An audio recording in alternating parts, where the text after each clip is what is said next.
Hello, my friend.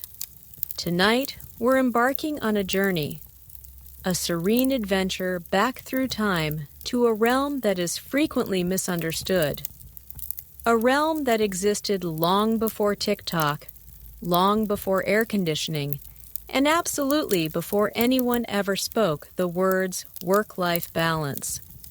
We're going to delve into what life was truly like for women in Native American tribes. A life so distant from your comfortable bed and streaming services that, to be honest, you probably wouldn't endure even a single week. So, before you settle in comfortably, take a moment to like the video and subscribe, but only if you really enjoy what I do here. And hey, let me know in the comments where you're listening from and what time it is there right now. Now dim the lights and let's gently ease into tonight's journey together. Imagine for a moment that you wake up with the sun, not to the sound of an alarm, but to the soft chirping of birds and the subtle change in light filtering through a teepee or longhouse. There's no snooze button, no refreshing your social feed. Your day, every single day, begins with an immediate connection to the earth and the needs of your community. For women in many Native American tribes, this wasn't just a charming concept. It was the foundation of their existence. You see, the popular image of Native American women, often shown as silent, subservient figures in historical dramas, couldn't be more inaccurate. In reality, their lives were incredibly diverse, rich with purpose and profoundly influential, varying significantly across the hundreds of distinct nations and regions that made up pre-colonial North America. You wouldn't have just one job here. You'd have a dozen. Think of your modern multitasking, then amplify it by about 1,000. Subtract all convenience technology and add the very real stakes of survival. From the fertile fields of the agricultural societies in the East to the vast plains where buffalo roamed, women were the backbone, the glue, the essential engine of their communities. Historians still argue whether the degree of influence was universal across all tribes, but the fact of their vital contributions is undeniable. Let's take, for instance, the Haudenosaunee, also known as the Iroquois Confederacy, in what is now upstate New York. Here you'd find a society where matrilineal lineage wasn't just a concept. It was the concept. Your identity, your clan, your social standing. It all flowed through your mother's line. And it wasn't just about names on a family tree. In these nations, clan mothers held immense power. They owned the longhouses. They controlled the distribution of food. And get this, they had the authority to select and even remove chiefs. Imagine your grandmother having the power to fire the mayor. That's a pretty strong argument against the passive figure stereotype, isn't it? It certainly puts a different spin on family gatherings. But even beyond these explicit power structures, the daily economic contributions of women were staggering. If you were a woman in an agricultural tribe, you'd be the primary cultivator. You'd know the cycles of the moon, the nuances of the soil, the precise moment to plant corn, beans, and squash, the three sisters that formed the dietary staple for so many. You'd be the one nurturing these plants from seed to harvest, often employing sophisticated techniques like companion planting long before modern agriculture caught on.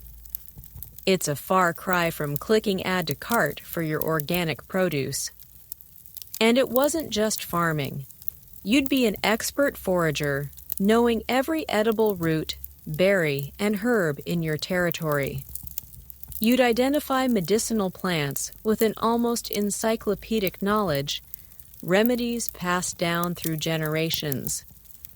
Imagine knowing which leaf could soothe a fever, which bark could mend a wound. It's like having a pharmacy in your backyard, only without the helpful pharmacist explaining side effects.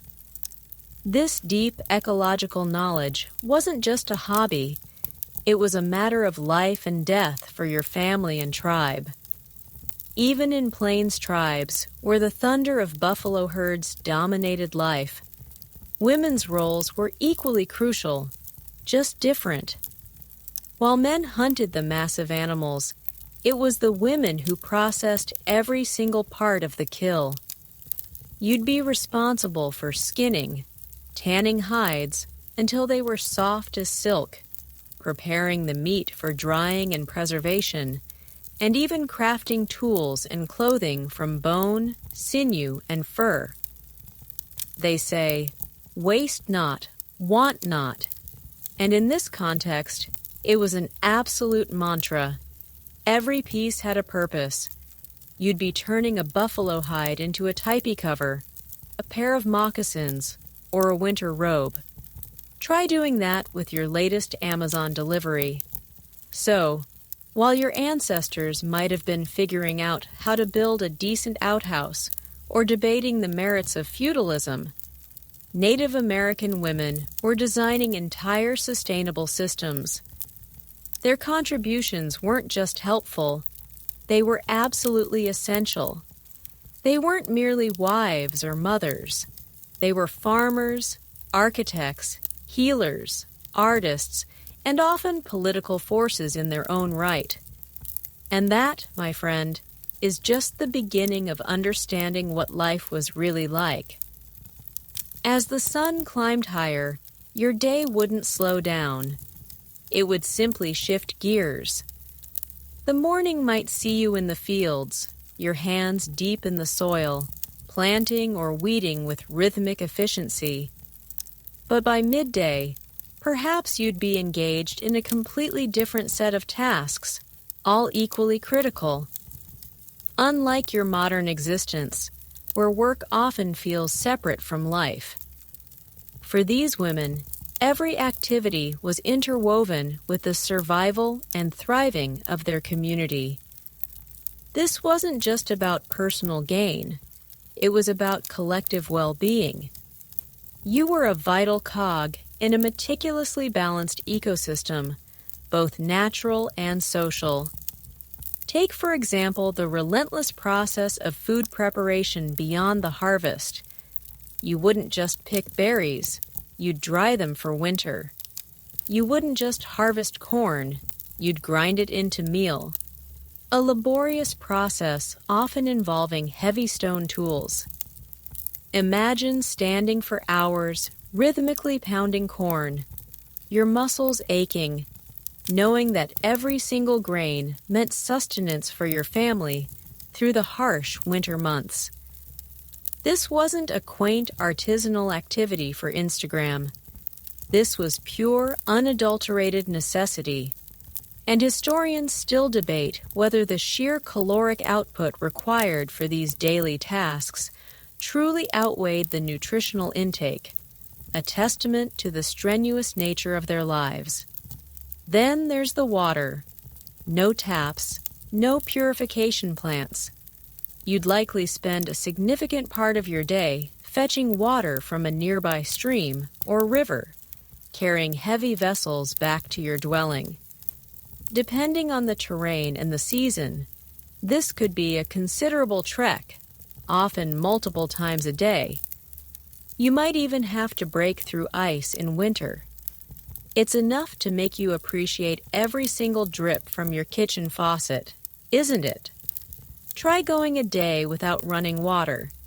It's a surprisingly humbling experience. And what about the constant need for firewood? Keeping a fire burning for cooking, warmth, and light was an ongoing chore. You'd be out gathering fallen branches, perhaps even helping to fell smaller trees, hauling them back to camp. Every meal, every warm night depended on your ability to find and transport fuel.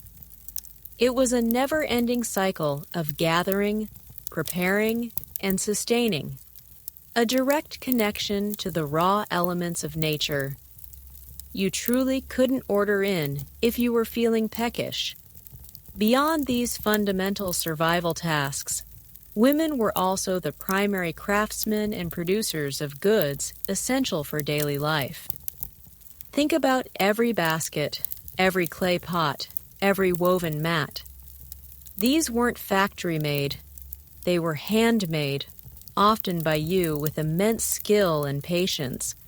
From gathering the raw materials, clay from a riverbed, reeds from a swamp, fibers from plants, to the intricate process of shaping, drying, firing, or weaving.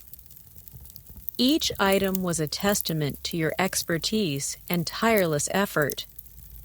A single functional pot could take days, even weeks, to create, and it would be cherished and used until it literally fell apart.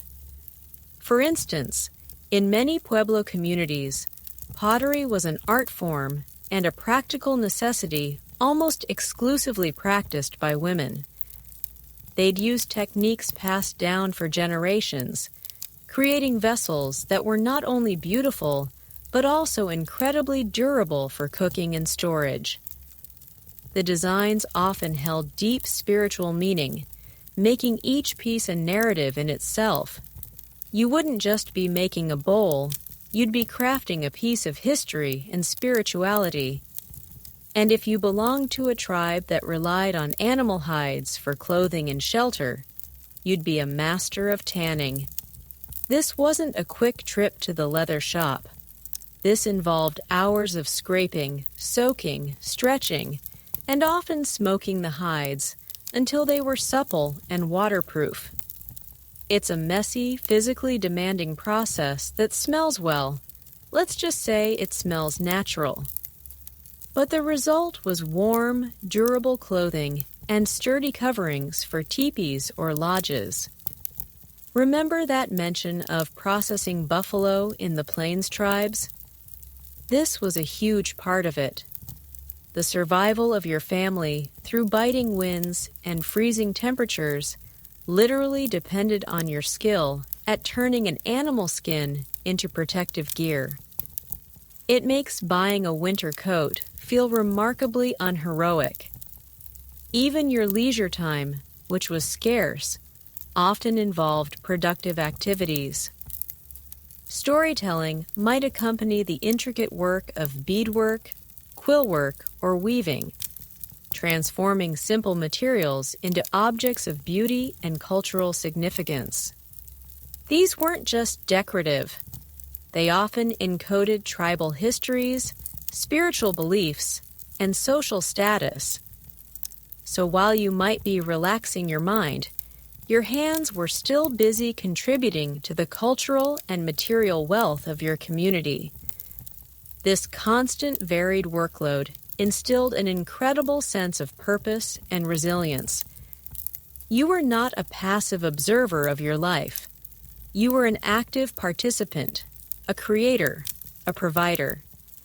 Every aching muscle, every blistered hand was a testament to your essential role. The daily grind wasn't just about surviving.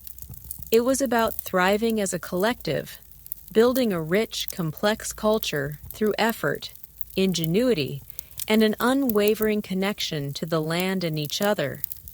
With the sun nearing its zenith, your focus would inevitably turn to the most fundamental of all human needs, food. But remember, this isn't a world of supermarkets or even corner stores. Every single morsel of sustenance, every berry, every root, every piece of meat required immense effort, specialized knowledge, and often incredible patience. This was a direct, visceral relationship with your environment, where farm to table meant your own hands in the dirt, and often a long trek to gather. You couldn't just have a sudden craving for sushi. You'd have to catch the fish, prepare the rice, and probably invent the soy sauce yourself. In many Native American tribes, agriculture was predominantly a woman's domain. While men might clear fields, the meticulous season-long work of planting, nurturing, and harvesting fell to you.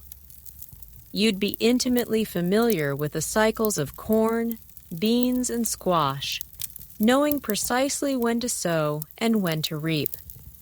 Imagine the delicate touch required to plant a tiny corn seed, or the back-breaking work of hilling up soil around growing plants, protecting them from wind and pests. This wasn't just gardening. It was the strategic management of your tribe's primary food source, often providing the majority of their calories for the year. This deep agricultural knowledge was passed down from mother to daughter, a living textbook of sustainable farming practices. But what if your tribe wasn't primarily agricultural? If you were part of a nomadic or semi-nomadic group, perhaps in the Great Basin or parts of the Southwest, your expertise would shift to foraging. This wasn't a casual stroll through the woods picking pretty flowers. This was systematic, informed by generations of accumulated wisdom.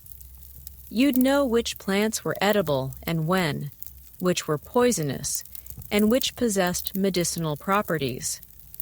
You'd gather wild rice, nuts, berries, roots, and seeds, processing them into flour, oils, or dried provisions. Imagine knowing precisely where to find a patch of camas root or how to properly leach acorns to remove their bitter tannins, turning them into a nutritious, storable food source. This wasn't just about finding food. It was about transforming it into usable, safe sustenance. And historians still debate the exact caloric contributions of foraging versus hunting in different tribal diets, highlighting the often underestimated significance of women's gathering efforts. Let's not forget the incredible innovation involved in food preservation. Without refrigeration, you'd become a master of drying, smoking, and caching. Meat, berries, and vegetables would be carefully prepared to last through lean seasons. Think of pemmican, a superfood of the Plains tribes, dried meat pounded with rendered fat and often mixed with berries. This nutritious, calorie-dense food could last for years and was often prepared by women. It's like the ultimate survival bar, only made with way more elbow grease and buffalo. Your ability to prepare and store food wasn't just about avoiding hunger. It was about ensuring the tribe's survival through harsh winters or unexpected periods of scarcity. And then there's the nuanced art of resource management. You wouldn't just gather, you'd gather sustainably. You'd know not to over-harvest from one area, ensuring that the bounty would return year after year. This inherent understanding of ecological balance was a core part of Native American lifeways, often guided by women who understood the land as a living entity, a provider to be respected and nurtured. It's a concept that many modern societies are still struggling to fully grasp. Consider the diverse examples. In the Pacific Northwest, while men might fish for salmon, women were crucial in preparing and smoking vast quantities of the fish for storage, ensuring year-round access to this vital protein source. In the Southwest, women meticulously tended cornfields, but also harvested wild agave, roasting it in pits for days to create a sweet, fibrous food. Each region, each ecosystem demanded a unique set of skills and knowledge. And consistently, it was the women who held the keys to unlocking its edible treasures. So, while the men might bring in the game, it was often the women who transformed it into food, clothing, tools, and shelter. Their roles in economic production were not merely supplementary, they were foundational. Without the women's knowledge of plants, their agricultural prowess, their preservation techniques, and their relentless daily labor, many tribes would simply not have survived. You were quite literally the gatekeepers of nourishment, ensuring that the belly of the community remained full and strong. As the sun began its gentle descent, casting long shadows across the landscape, your work wouldn't cease. While securing food was paramount, creating and maintaining the very structures you lived in, your home, was another fundamental responsibility, often resting squarely on your shoulders. This wasn't just about having a roof overhead. It was about crafting a resilient, adaptable shelter that could withstand the elements and provide comfort, a true engineering feat without power tools or prefabricated parts. You couldn't just call a contractor. You were the contractor, the architect, and the labor force. Consider the diverse types of dwellings across native North America. Whether it was the teepee of the plains, the longhouse of the Northeast, the wigwam of the woodlands, or the adobe pueblo of the Southwest, women were central to their construction and maintenance. This wasn't a one-time build. These homes required constant attention, repairs, and often dismantling and reassembling as tribes moved with the seasons or for resources.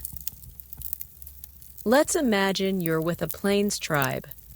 The teepee, iconic and seemingly simple, was a marvel of portable architecture, and its primary builders and owners were women. After a successful buffalo hunt, men would bring back the hides, but it was you who would meticulously tan them, sew them together with sinew, and then erect the massive conical structure. The hides, once sewn, could be incredibly heavy, requiring significant strength and teamwork to raise onto the pole framework. Imagine wrestling with several large cured buffalo hides in the wind, trying to get them just right. It's a bit more involved than assembling flat-pack furniture, wouldn't you agree? And it wasn't just the initial construction. Teepees needed constant care. You'd adjust the smoke flaps at the top to manage ventilation, especially during cooking fires. You'd retension the ropes as the hides expanded and contracted with humidity. When the tribe moved, as plains tribes often did to follow the buffalo, it was primarily the women who would dismantle the teepee, pack it onto travois, a type of sled pulled by dogs or horses, and then re-erect it at the new camp. This happened frequently, sometimes every few days or weeks, making you an expert in rapid deployment housing. Historians still debate the precise division of labor in all aspects of teepee construction and transport, but the central role of women is universally acknowledged. Now shift your gaze to the northeast, to the Haudenosaunee. Their homes were longhouses, massive communal structures made from wood and bark, sometimes stretching over 100 feet long, and housing multiple families from the same clan. While men typically felled the large trees for the main framework, it was women who gathered the bark off an elm or cedar and meticulously fastened it to the frame to create the walls and roof. This involved climbing, cutting, and securing large, unwieldy sheets of bark, often using rope and ingenuity. The longhouse was more than just a dwelling. It was the heart of the matrilineal clan, owned and managed by the clan mothers, giving them ultimate authority over who lived where and how resources within the house were distributed. Talk about having a say in your living arrangements. Even in the Southwest, where adobe pueblos were built from sun-dried bricks of earth, women played a crucial role. While men might mix the adobe and lay the foundations, women were often responsible for plastering the walls, both inside and out, using a mix of clay, water, and sometimes straw. This plastering wasn't just cosmetic. It protected the adobe bricks from erosion and helped regulate the interior temperature. They'd also maintain the flat roofs, which often served as additional living or working spaces. You wouldn't just be doing upkeep, you'd be maintaining the integrity of a multi-story building. Beyond the main dwelling, women were also responsible for creating and maintaining the interior comforts. This included weaving mats for sleeping and sitting, crafting storage containers from various natural materials, and generally organizing the living space to be efficient and comfortable. Every tool, every blanket, every cooking utensil, many of these were made or maintained by you. The domestic sphere, far from being trivial, was a hub of constant production and careful management, ensuring the well-being and functionality of the entire household. So whether you were raising a teepee under the vast prairie sky, meticulously bark-cladding a longhouse, or carefully plastering an adobe wall, your hands were actively shaping the physical world of your community. Your skills ensured warmth, shelter, and security for your family day in and day out. It makes modern homeownership seem like a walk in the park, doesn't it? Has twilight softened the edges of the camp? Your thoughts, and indeed your hands, would still be busy with another fundamental aspect of survival and expression, clothing and personal comfort. Forget fast fashion. Every single thread, every bead, every piece of leather you wore was a testament to hours, days, sometimes even weeks of painstaking labor. This wasn't about following trends. It was about protecting yourself from the elements, signifying your identity, and honoring the materials gifted by the natural world. Imagine for a moment the sheer effort involved in creating a single outfit. If you were a woman of the plains, the journey from raw hide to a finished dress or pair of moccasins was epic. It started with the aforementioned tanning process, transforming tough animal skins, buffalo, deer, elk, into soft, pliable leather. This wasn't just physical labor, it was a sensory experience.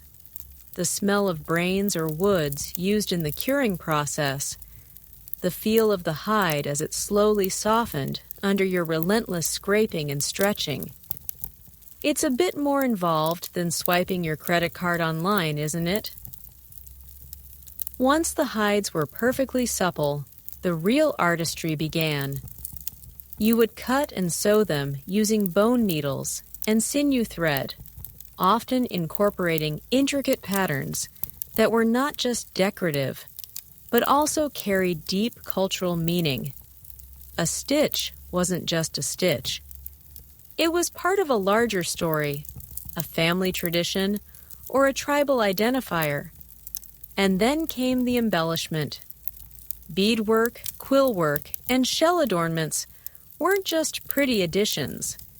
They were vibrant expressions of identity, status, and spiritual connection. Think about quillwork. Before glass beads became widely available through trade, porcupine quills were a primary decorative medium. Imagine gathering dozens, perhaps hundreds, of sharp quills, then meticulously softening, dyeing, and flattening them before patiently stitching them onto leather or bark. Each quill had to be individually worked, then folded and sewn down with incredible precision to create geometric patterns or narrative scenes. It was a slow, meditative process that demanded immense focus and a steady hand. Historians still debate the specific origins of many of the intricate patterns, highlighting the depth of this artistic tradition. It really makes you appreciate your machine-washed, mass-produced t-shirt, doesn't it? Even the simplest items like blankets or wraps required significant effort. If your tribe practiced weaving, you would be involved in gathering and processing plant fibers, spinning them into thread, and then painstakingly weaving them on a loom. This could be a backstrap loom where your own body tensioned the warp threads, or a larger upright loom creating beautiful, durable textiles for warmth, carrying goods, or ceremonial purposes. The patterns woven into these textiles were often unique to your tribe or clan, serving as visual markers of identity and skill. And it wasn't just clothing for yourself. You were responsible for dressing your entire family, from infancy to old age. Imagine creating dozens of moccasins over a lifetime, each pair perfectly fitted and robust enough to withstand endless walking over varied terrain. Each piece of clothing, each bag, each pouch you made was not merely functional. It was imbued with care, purpose, and cultural significance. You wouldn't discard a worn-out item casually. You might repair it, repurpose it, or respectfully return it to the earth. This constant creation of textiles and adornments wasn't just a chore. It was a deeply ingrained part of a woman's identity and contribution to the community's well-being. Your skill in these areas brought respect, and your creations showcased the beauty and resilience of your culture. It was a tangible way to express love, creativity, and dedication. So the next time you slip on your favorite comfortable clothes, take a moment to imagine the world in which every fiber, every stitch, told a story woven by hand, patience, and absolute necessity. As the sun began to dip below the horizon, painting the sky with hues of orange and purple, another profound aspect of a woman's life would come to the fore: motherhood. This wasn't merely a biological function.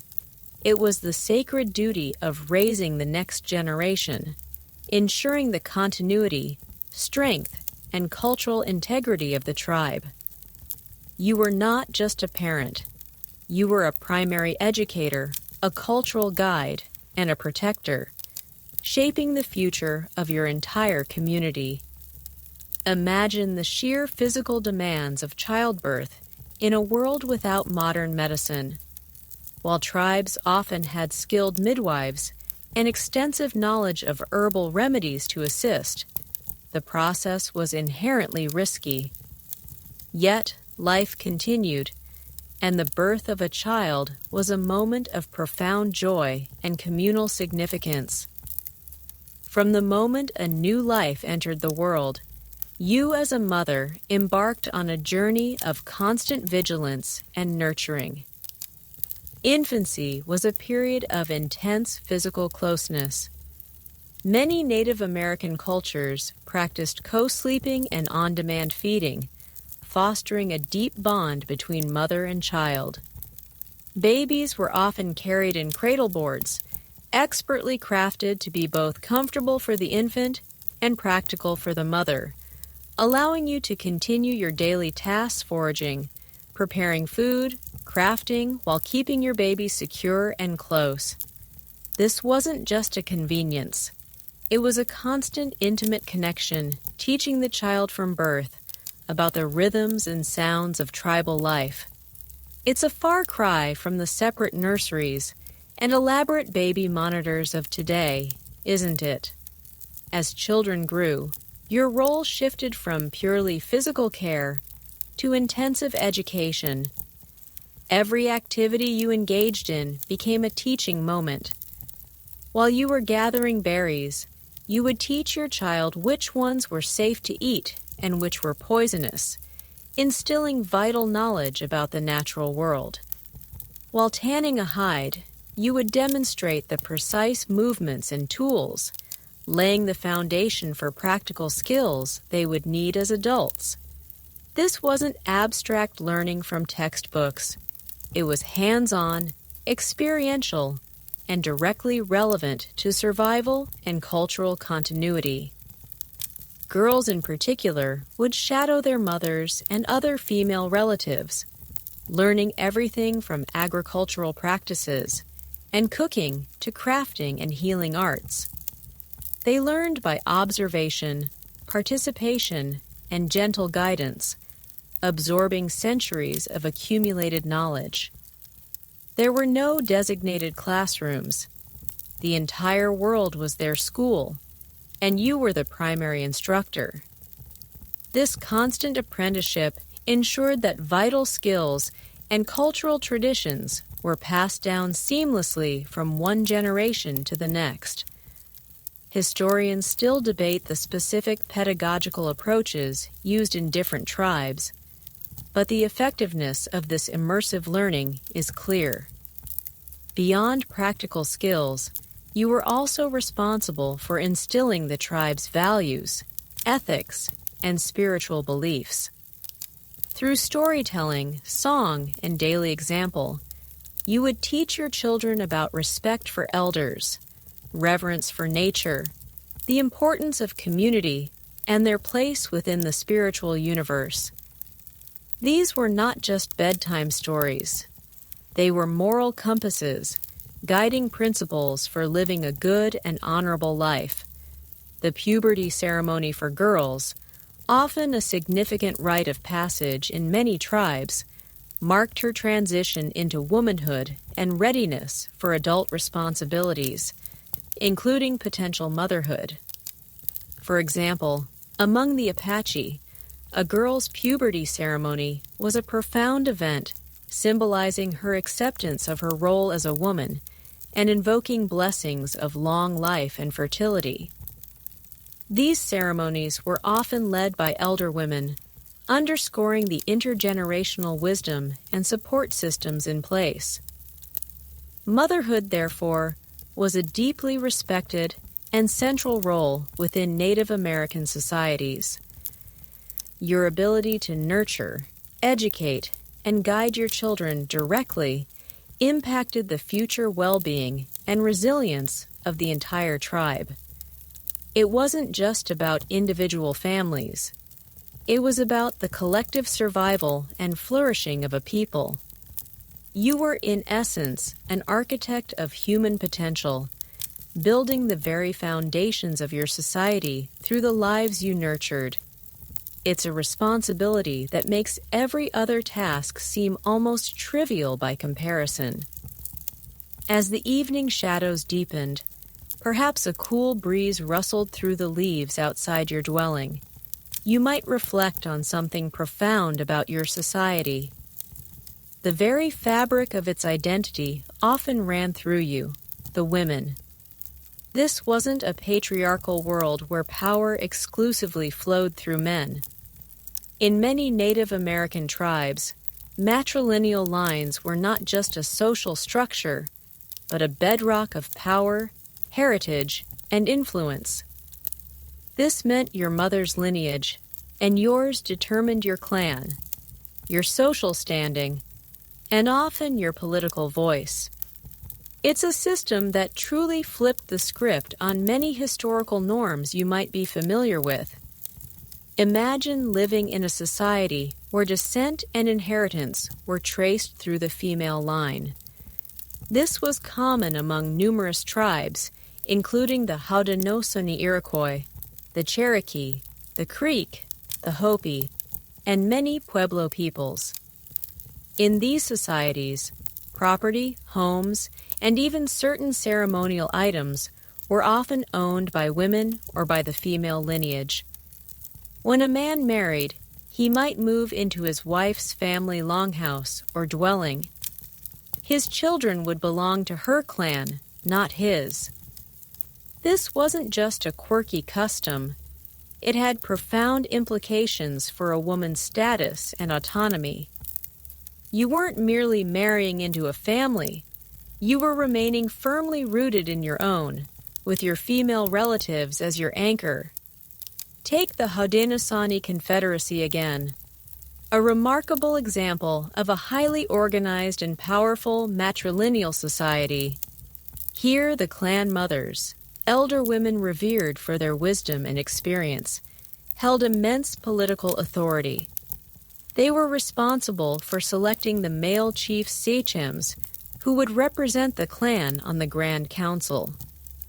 More importantly, they had the power to depose a chief if he failed to act in the best interests of his people. This effectively gave women a veto power over the highest political decisions. It's a system that makes modern political appointments look positively quaint. You were not just a voter, you were a kingmaker, or rather a chief-maker. This matri-focused structure extended to daily life. In a longhouse, it was the elder women who managed the household, controlled the communal food stores, and ensured harmony among the multiple families living under one roof. Your voice in these communal decisions would carry significant weight because your lineage was the foundation of the home itself. This meant that while men might be visible as warriors or hunters, the invisible steady hand guiding the community often belonged to the women. Historians still argue whether the term matriarchy truly applies to all aspects of these societies, but the significant power and respect afforded to women are undeniable. Even outside strictly matrilineal systems, women often held considerable informal influence. Their roles as providers, educators, and spiritual leaders meant their opinions were highly valued in tribal councils and decision-making processes. In many Plains tribes, for example, while men were the primary hunters and warriors, women often owned the teepees and their contents, giving them a form of property ownership and control that was rare in many other parts of the world at the time. Their collective voice could influence camp movements, treaty negotiations, and even decisions about war and peace. This emphasis on female lineage provided a strong support system. You would grow up surrounded by your mother, grandmothers, aunts, and sisters, a formidable network of experienced women who offered guidance, shared responsibilities, and provided unwavering support. This communal child-rearing and shared labor lessened the burden on individual mothers and fostered a sense of collective strength and identity. It wasn't just, it takes a village to raise a child. It was, it takes a powerful female lineage to ensure the strength of the tribe. So while your perception of ancient societies might be dominated by male-centric power structures, the reality for many Native American women was strikingly different. You were born into a legacy of power, responsibility, and deep respect, where your bloodline was the very thread weaving together the fabric of your community. It's a quiet strength, often overlooked in historical narratives, but one that profoundly shaped the lives and destinies of millions. As the night deepened, and perhaps a crackling fire provided the only illumination, your world would also encompass a profound dimension beyond the tangible, the spiritual. For women in Native American tribes, spirituality wasn't a separate Sunday-only activity. It was woven into the very fabric of daily life, connecting them to the earth, the ancestors, and the unseen forces that shaped their existence. You weren't just a participant in ceremonies.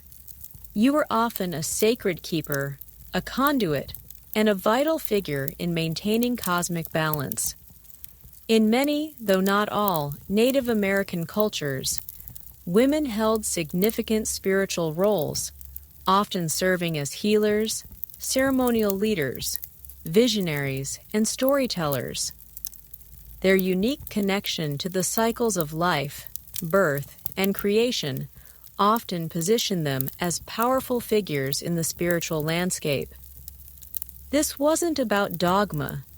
It was about relationship, a deeply personal and communal bond with the spiritual world that permeated every aspect of their being.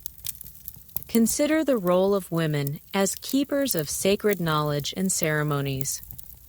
Many spiritual practices involved specific songs, dances, rituals, and stories that have been passed down through generations. Women were often the primary custodians of this oral tradition, ensuring that the wisdom of the ancestors was preserved and accurately transmitted to the young.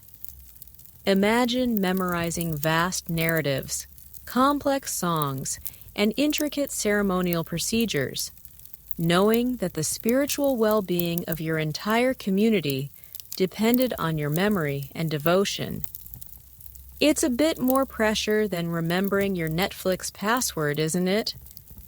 In some tribes, women were integral to the performance of major ceremonies.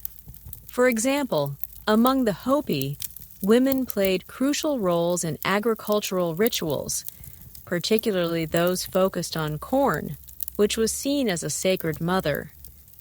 They were responsible for tending the corn physically, but also spiritually, ensuring its fertility and abundance through prayer, song, and ritual. These weren't just symbolic gestures. They were seen as direct interactions with the forces that sustained life. Historians still debate the precise interpretations of these gendered spiritual roles, but the intertwining of female identity with agricultural and life-giving forces is widely acknowledged. Furthermore, women often served as spiritual advisors, dream interpreters, and visionaries. Their insights and connection to the spirit world were highly valued, and their counsel sought in times of crisis or uncertainty. They might interpret dreams that guided tribal decisions, or embark on personal vision quests that brought spiritual power and direction to the community. This often meant spending time alone in nature, fasting and praying, seeking guidance from the spirits. It's a level of introspection and spiritual commitment rarely seen in our modern bustling world. The sacredness of life, particularly new life, often placed women at the center of birth and naming ceremonies. As givers of life, mothers and grandmothers often had special spiritual authority in these significant transitions. Their wisdom guided the spiritual protection and integration of new tribal members, ensuring they were welcomed and blessed by both the human and spirit worlds. This was a profound responsibility, connecting them directly to the mysteries of creation. Even the objects women created often held spiritual significance. The patterns in a woven basket, the designs on a painted pot, the intricate beadwork on a ceremonial garment. These weren't just aesthetics. They often depicted sacred symbols, mythical beings, or cosmological maps, infusing everyday objects with spiritual power. You weren't just crafting, you were imbuing the material world with the sacred. It's like every creation was a small prayer, a tangible connection to the divine. So while the men might engage in their own spiritual practices, perhaps focused on hunting or warfare, the spiritual landscape of many Native American tribes was rich with female presence and power. Your role wasn't just complementary. It was often foundational, connecting the physical world with the sacred, nurturing the spirit of the community, and ensuring its harmony with the universe. It's a profound legacy of spiritual stewardship, a quiet strength that underpinned their entire existence. As the spiritual calm of the night might settle around you, another vital dimension of a woman's contribution would become apparent. Her role as a healer. In a world devoid of hospitals, pharmacies, or even basic germ theory, women were often the primary custodians of health, possessing an encyclopedic knowledge of the natural world and its curative properties. You weren't just a caregiver. You were a vital part of the healing arts, often the first and sometimes the only physician your community had. Imagine needing to treat a fever, a snake bite, a broken bone, or a debilitating cough with nothing but the plants around you and the wisdom passed down through generations. This was the reality, and Native American women rose to this challenge with remarkable skill and dedication. Their expertise in herbal medicine was profound, often based on centuries of empirical observation and careful experimentation. They knew which roots to dig, which leaves to steep, which barks to grind, and the precise ailments each could address. This wasn't guesswork. It was a sophisticated, holistic approach to wellness, integrating physical, emotional, and spiritual well-being.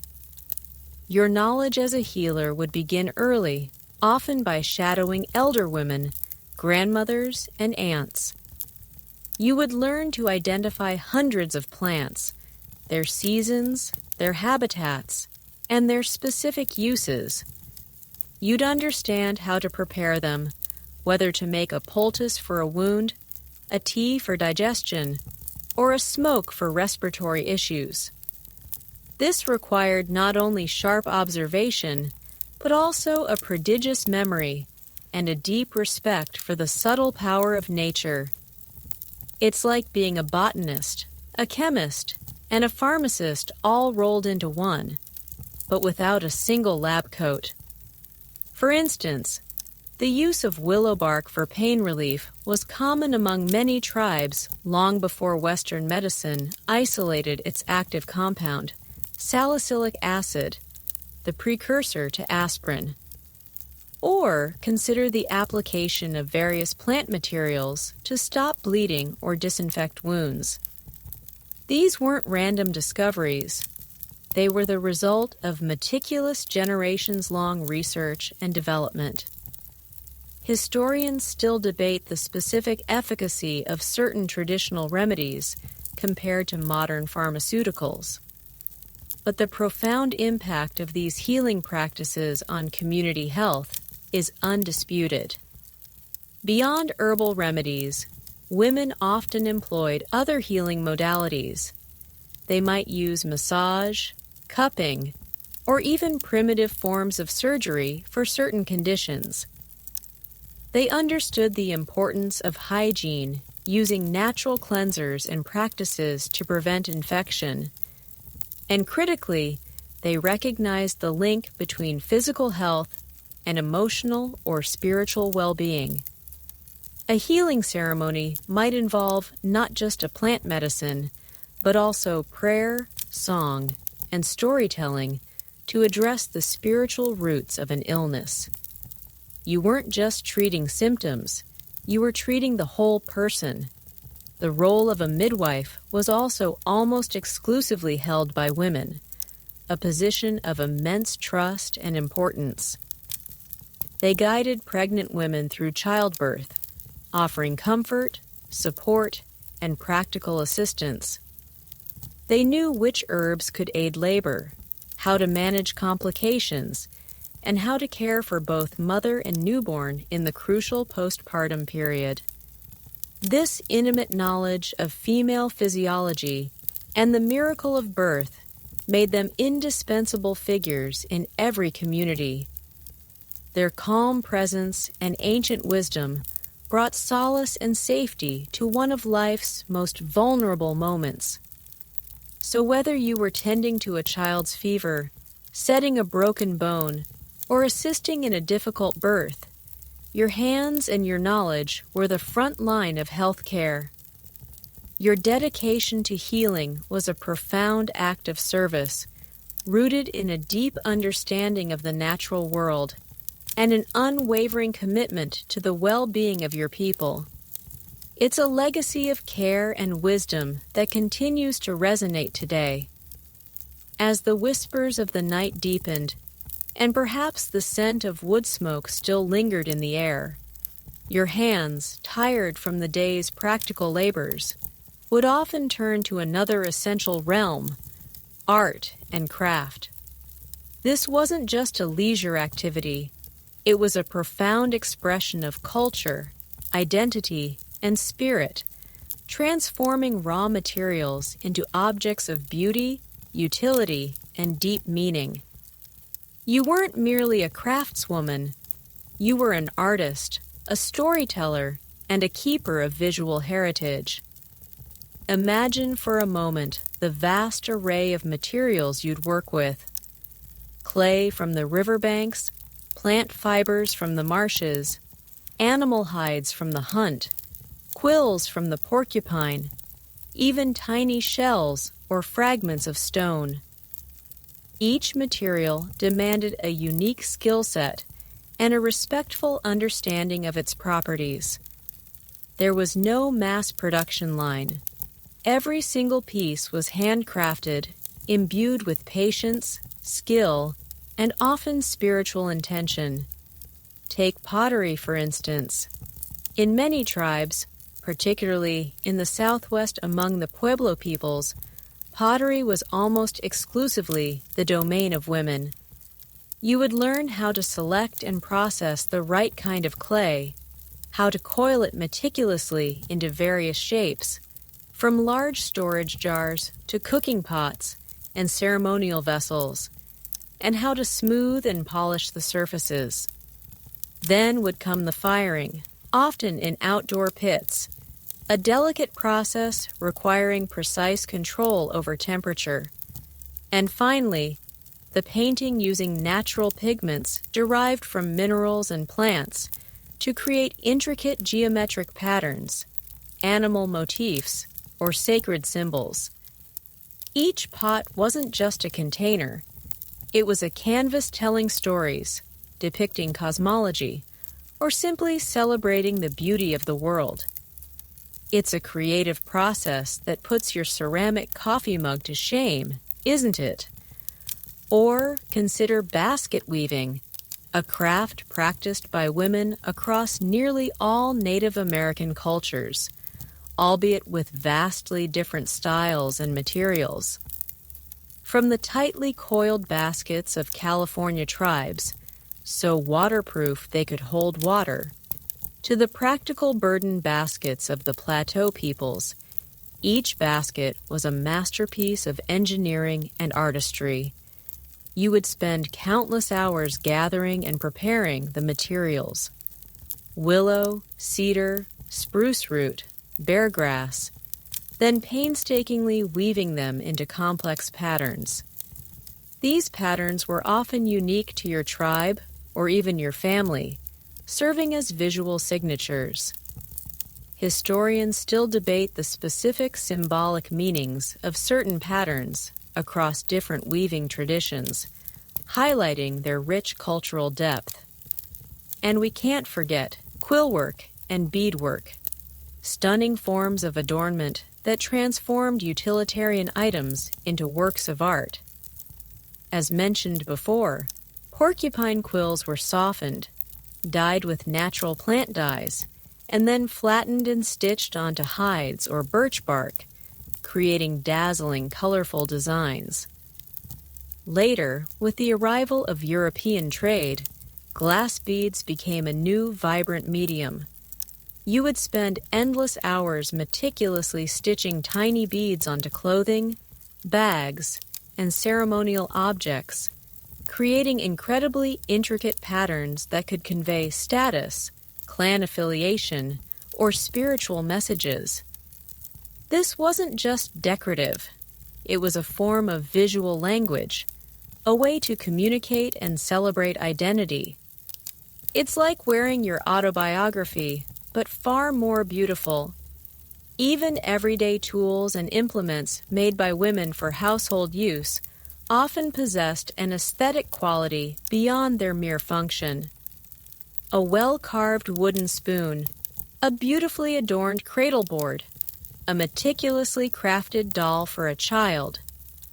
These all spoke to the pervasive artistic sensibility that infused women's work. This wasn't a world where art was confined to galleries. It was an integral part of living, a continuous act of creation that beautified and enriched every aspect of life. So while your hands might have been strong from farming and building, they were also nimble and precise, capable of transforming raw nature into exquisite artifacts. Through your art and craft, you not only provided for your community's needs, but also preserved its history, expressed its spirit, and celebrated its unique identity. It's a legacy of creativity and skill that continues to inspire awe. With dawn breaking, painting the sky with soft hues, your personal life, particularly in matters of the heart and hearth, was far from the romanticized ideals often depicted in stories. For women in Native American tribes, marriage customs were rarely about grand gestures of individual love, as we understand them today. Instead, they were deeply practical arrangements, often serving the larger needs of the community, forging alliances, and ensuring the continuity of family lines. You weren't just choosing a partner, you were strengthening the entire social fabric. Imagine a world where compatibility wasn't primarily measured by shared hobbies or witty banter, but by a person's skills, work ethic, and ability to contribute to the collective. Marriages were frequently arranged either by families or clan mothers, based on what would benefit the family or tribe most. This could mean uniting two powerful families, strengthening trade relations with another band, or simply ensuring a good, productive partnership that would lead to healthy children and a well-managed household. It might not sound like a fairy tale, but it was a pragmatic approach to ensuring collective survival and prosperity. Historians still debate the degree of individual choice allowed within these arranged marriages across various tribes, but the communal aspect was undeniably central. The process of forming a union varied wildly from tribe to tribe. In some communities, a man might offer gifts to the woman's family, demonstrating his ability to provide and his respect. In others, particularly matrilineal societies like the Haudenosaunee, the woman's family held significant sway, and her consent or that of her clan mother was paramount. A quirky tidbit among some groups, a period of trial marriage might even exist, where a couple would live together for a time to see if they were compatible before a more formal union was recognized. This pragmatic approach allowed for a degree of personal assessment rarely seen in other historical contexts. The exchange of gifts was a common practice, but it wasn't a bride price in the exploitative sense often found elsewhere. Instead, it was more of an acknowledgement of the value of both individuals and the new bond being formed. Gifts often flowed both ways from the groom's family to the bride's, and vice versa, signifying the reciprocal nature of the alliance. This wasn't about buying a wife. It was about honoring the new kinship ties being established. Once married, your roles would be clearly defined, yet interconnected. As we've discussed, you would be responsible for domestic duties, agriculture, gathering, and crafting, while your husband might focus on hunting, warfare, and certain ceremonial duties. However, these roles were rarely rigid in the sense of one being superior to the other. Both were seen as equally vital contributions to the household and the tribe. You were partners in survival, each bringing essential skills to the table. It's like a meticulously choreographed dance where every step has a purpose. Polygamy, particularly polygyny, one man with multiple wives, was practiced in some tribes, though it was often limited to chiefs or wealthy individuals. This wasn't necessarily a sign of women's subjugation. Sometimes it was a practical solution for labor-intensive societies where more hands meant more productivity.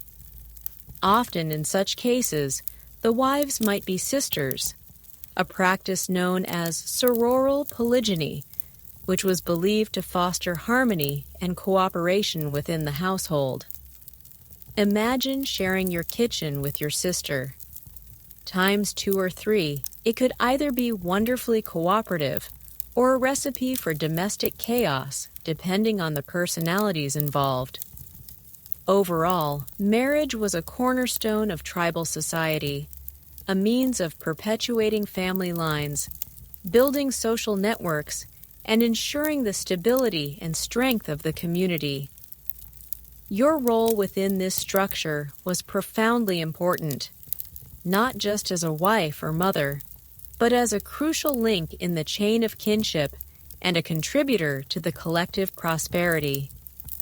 It was a union not just of 2 individuals, but of 2 families, 2 clans, or even 2 tribes, bound together by mutual benefit and shared destiny.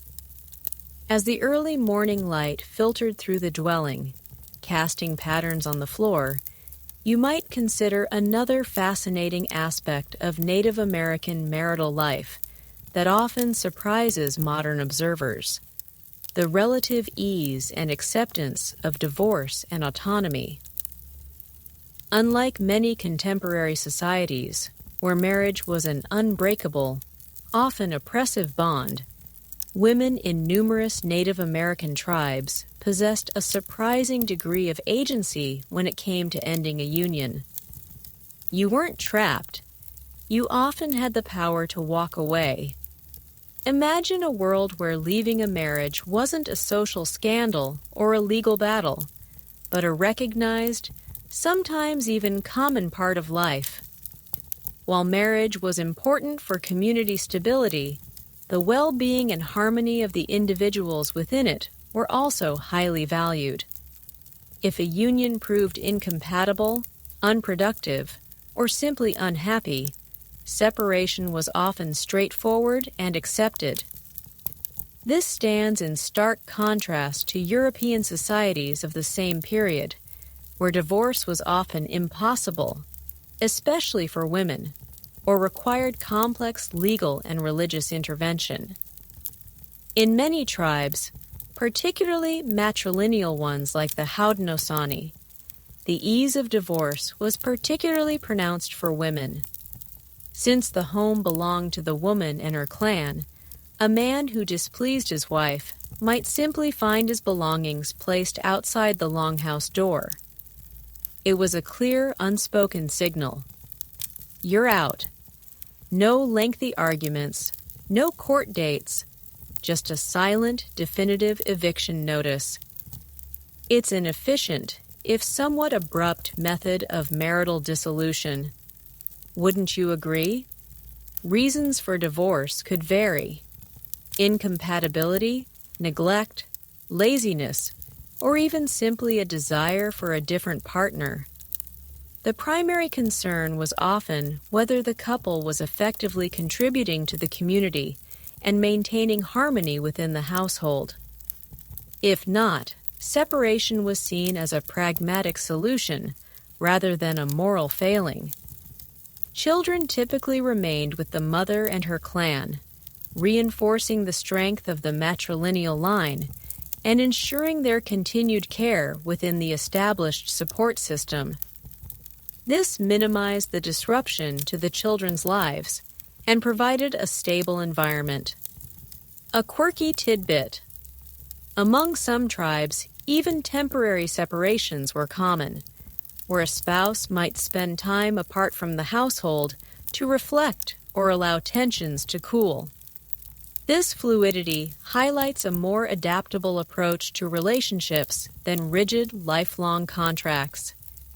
It's almost like a timeout for adults, but with significantly more impact on living arrangements.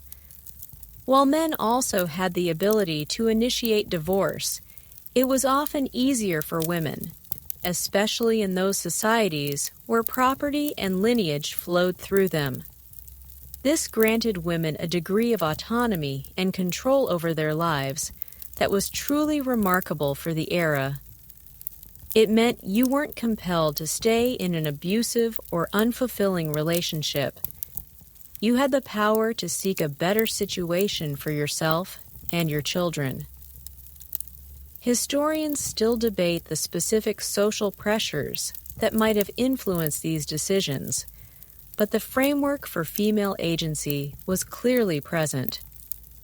This cultural acceptance of divorce also underscored the importance of individual happiness and communal harmony. A miserable couple could disrupt the entire household, affecting everyone from the children to the wider clan. By allowing for separation, tribes often prioritized the overall well-being of their members and the smooth functioning of their social units. So, while modern notions of romantic love and marriage can feel all-consuming, for Native American women, the emphasis was often on practical partnership and the freedom to pursue a fulfilling life, even if it meant ending a union that no longer served its purpose. It's a powerful reminder that traditional doesn't always mean rigid, and that respect for personal autonomy can manifest in unexpected ways across different cultures. As the campfire embers glowed, casting dancing shadows on the faces gathered, you might notice the quiet reverence extended towards certain members of the community, the elder women. Their presence wasn't just tolerated, it was celebrated, revered for the invaluable wisdom, experience, and historical memory they embodied. For women in Native American tribes, reaching old age often meant ascending to a position of profound respect and influence. You weren't just growing old. You were becoming a living library, a guiding star, and a powerful voice. Imagine a world where wrinkles weren't something to hide, but badges of honor. Each line telling a story of resilience, knowledge, and survival. Elder women were often the custodians of tradition, the living repositories of tribal history, ceremonial knowledge, medicinal remedies, and practical skills. They remembered the old stories, the ancient songs, the proper ways of doing things, and their memory served as the collective memory of the entire community. It was through their continued guidance that cultural identity was maintained and passed down to younger generations. Losing an elder was like losing an entire chapter of your history book, only far more profound. Their wisdom wasn't just academic, it was practical. They had lived through countless seasons, witnessed periods of abundance and scarcity, endured hardships, and celebrated triumphs. This lifetime of experience made them invaluable advisors on everything from agricultural practices and weather patterns to intertribal relations and personal disputes. When a difficult decision needed to be made, it was often the elder women whose counsel was sought and respected. Their seasoned perspective offered a calm, steady hand, drawing from a deep well of collective experience. Historians still argue about the precise mechanisms through which this authority was exercised in all tribal councils, but their influence on daily life and major decisions is clear. In matrilineal societies, elder women, particularly the clan mothers we spoke of earlier, held explicit political power. They weren't just consulted, they made decisions. They could appoint or remove chiefs, control communal property, and wield significant influence over alliances and peace treaties. Their age and experience was seen as qualifications for leadership, proving their judgment and dedication to the well-being of the people. This was a system where wisdom trumped youthful exuberance, a charmingly sensible approach. Beyond formal roles, elder women also played crucial parts in daily life. They were often the primary educators for young children, especially girls, patiently teaching them essential skills like weaving, pottery, or hide preparation. Their gentle guidance and extensive knowledge ensured that traditional crafts and lifeways continued. They also provided child care, allowing younger mothers to participate in other communal activities.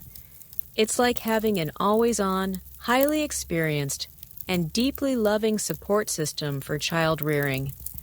A quirky tidbit, in some tribes, elder women were even responsible for upholding moral codes and resolving disputes within the family or clan. Their respected status allowed them to mediate conflicts and ensure harmony, sometimes through gentle persuasion, other times through firm pronouncements. Imagine your grandmother settling a neighborhood squabble with an unassailable aura of authority. The respect shown to elder women was deeply ingrained in the culture. Younger generations were taught to listen, to learn, and to care for their elders. Their needs were prioritized, and their presence was a source of comfort and security. It was a reciprocal relationship. The elders provided guidance and wisdom, and the community provided care and honor. So as you reflect on the lives of Native American women, remember that their journey didn't diminish with age. Instead, it blossomed into a period of profound influence and reverence, where their accumulated wisdom became the guiding light for the entire community. They were the anchors of tradition, the keepers of memory, and the enduring heart of their people. In the stillness of the night, as faint sounds of the natural world might reach your ears, it's worth considering how Native American women navigated a sphere often perceived as exclusively male, war, and peace. While men were typically the warriors and diplomats in formal councils, women held powerful, albeit often indirect, influence over tribal conflicts, alliances, and peacemaking efforts. Their roles were subtle, yet undeniably crucial, proving that power takes many forms. Think of the stakes involved. A decision to go to war or to make peace profoundly impacted every member of the tribe. For women, this meant potential loss of husbands, sons, and brothers, disruption of daily life, and the very real threat of attack or displacement. Given these profound consequences, it's no surprise that their voices, often expressed through informal channels or through the authority of clan mothers, carried immense weight in these critical deliberations. You weren't on the battlefield, but your family and home were often the reason for the battle or the ultimate beneficiaries of peace. In many societies, particularly matrilineal ones, women held the ultimate say in whether a war party would be sanctioned or whether captives would be adopted or executed. Among the Haudenosaunee, for example, clan mothers had the power to prevent their sons from going to war, and their decision could halt an expedition. They were also instrumental in deciding the fate of prisoners of war, often having the final word on whether they would be integrated into the tribe or put to death. This gave them immense moral authority, acting as the conscience of the Confederacy when it came to life and death decisions. This is a level of anti-war protest power that modern activists can only dream of. Women also played a crucial role in sustaining warriors during conflict. They were responsible for preparing food, making and repairing clothing, and providing medicinal care for the injured. Their consistent labor ensured that fighting men were well supplied and healthy enough to protect the tribe. Without their efforts on the home front, sustained military action would have been impossible. It's the behind-the-scenes logistical mastery that often goes unnoticed, but is absolutely vital. Moreover, women frequently acted as peacemakers and diplomats. They might initiate peace talks by sending messages or gifts to opposing tribes, or by leveraging kinship ties that crossed tribal boundaries. In some instances, marriages were strategically arranged between tribes to solidify alliances and prevent future conflicts. As the facilitators of these unions and the mothers of the resulting children, women literally embodied the bonds of peace. A fascinating aspect is how female captives, once adopted into a new tribe, could sometimes serve as conduits for peace, linking their birth tribe with their adopted one, a rather unique form of diplomacy. Historians still debate the frequency and directness of women's involvement in formal treaty negotiations across all tribes, but their indirect impact on diplomatic outcomes is well documented. Consider the quieter yet powerful influence of lamentations. If a tribe was suffering significant losses in battle, the public mourning and expressions of grief by women could serve as a powerful signal to male leaders that enough was enough, influencing a decision to seek peace. Their emotional and spiritual authority provided a crucial counterbalance to the aggressive impulses sometimes associated with male warrior societies. The contribution of women to the spheres of war and peace demonstrates that leadership and power weren't confined to overt displays of strength.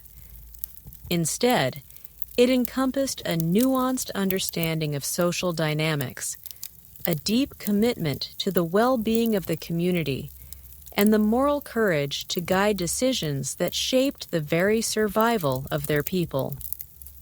Their quiet strength was often the force that ultimately brought balance and continuity to tribal life. As the echoes of past conflicts might fade, a grim reality far more terrifying than any tribal skirmish could suddenly shatter the peace: captivity. For women in Native American tribes, the threat of being captured by an enemy tribe or later by European colonizers was a constant, terrifying possibility.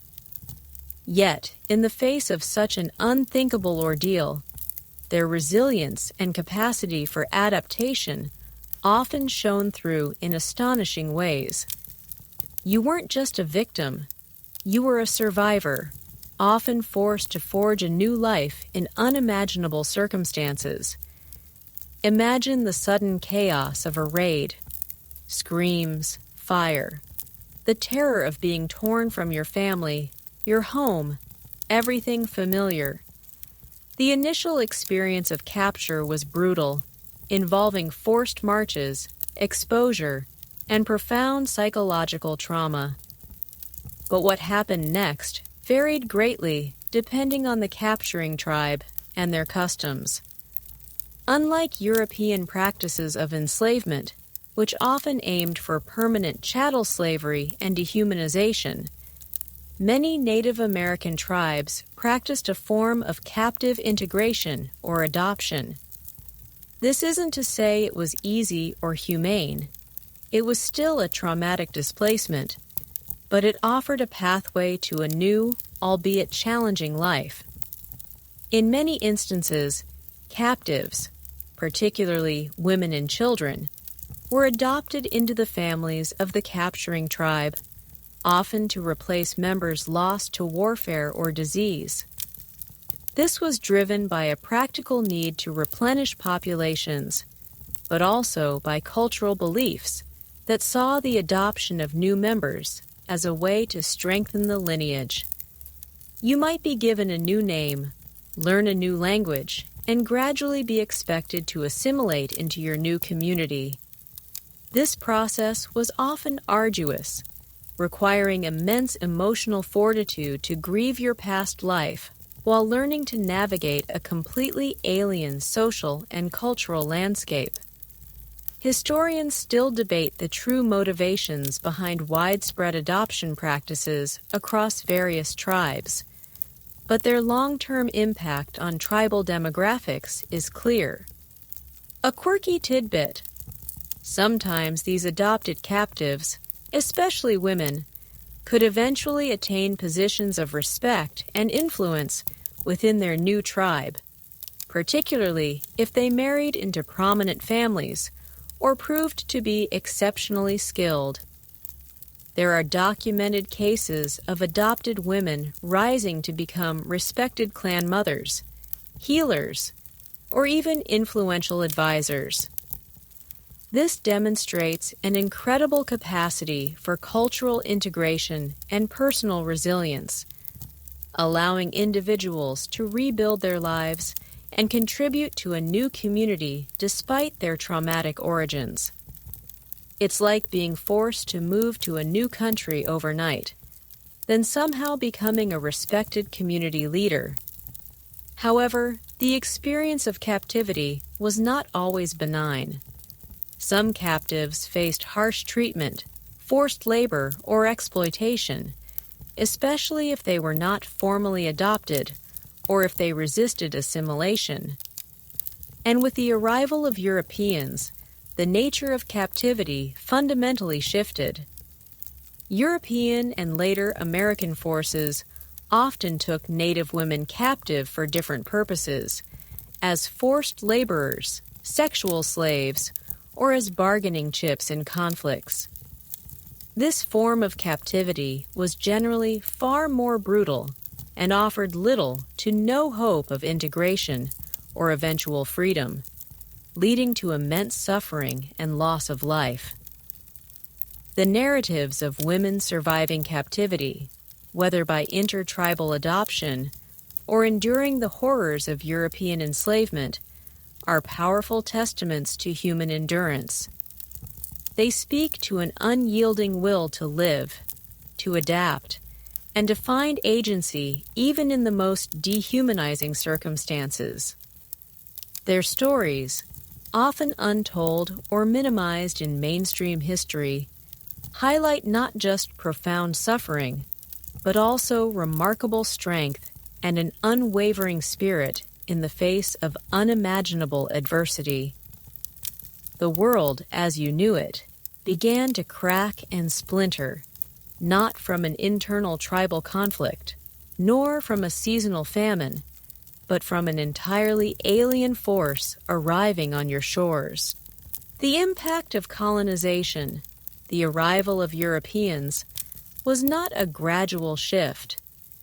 It was a cataclysmic upheaval that dramatically and often tragically reshaped the lives of Native American women, tearing at the very fabric of their traditional roles and societal structures. You were about to witness and endure a transformation far beyond anything your ancestors could have imagined.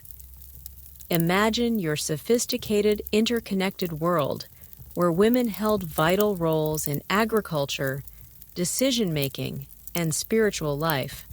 suddenly being confronted by a culture that largely viewed women as property, relegated them to the domestic sphere, and dismissed their traditional contributions. This clash of worldviews wasn't merely a misunderstanding. It was a fundamental assault on the existing balance of power and gender dynamics within Native societies. The meticulously woven tapestry of your culture began to unravel, thread by painful thread. One of the most immediate and profound impacts was the introduction of patriarchal norms. European colonizers, steeped in their own male-dominated societies, often refused to acknowledge the authority or influence of Native women. They sought to negotiate only with male chiefs, bypassing the powerful clan mothers or female leaders who traditionally held sway. This systematically undermined women's political power and prestige within their own communities, gradually shifting authority towards men who could interact with the newcomers. It's like rewriting the rules of the game mid-play. Only the stakes are your entire way of life. The economic roles of women also underwent dramatic shifts. As trade with Europeans expanded, hunting for furs and hides to exchange for European goods became increasingly central to tribal economies. This elevated the importance of male hunters, while often diminishing the perceived value of women's traditional roles as agriculturalists and gatherers.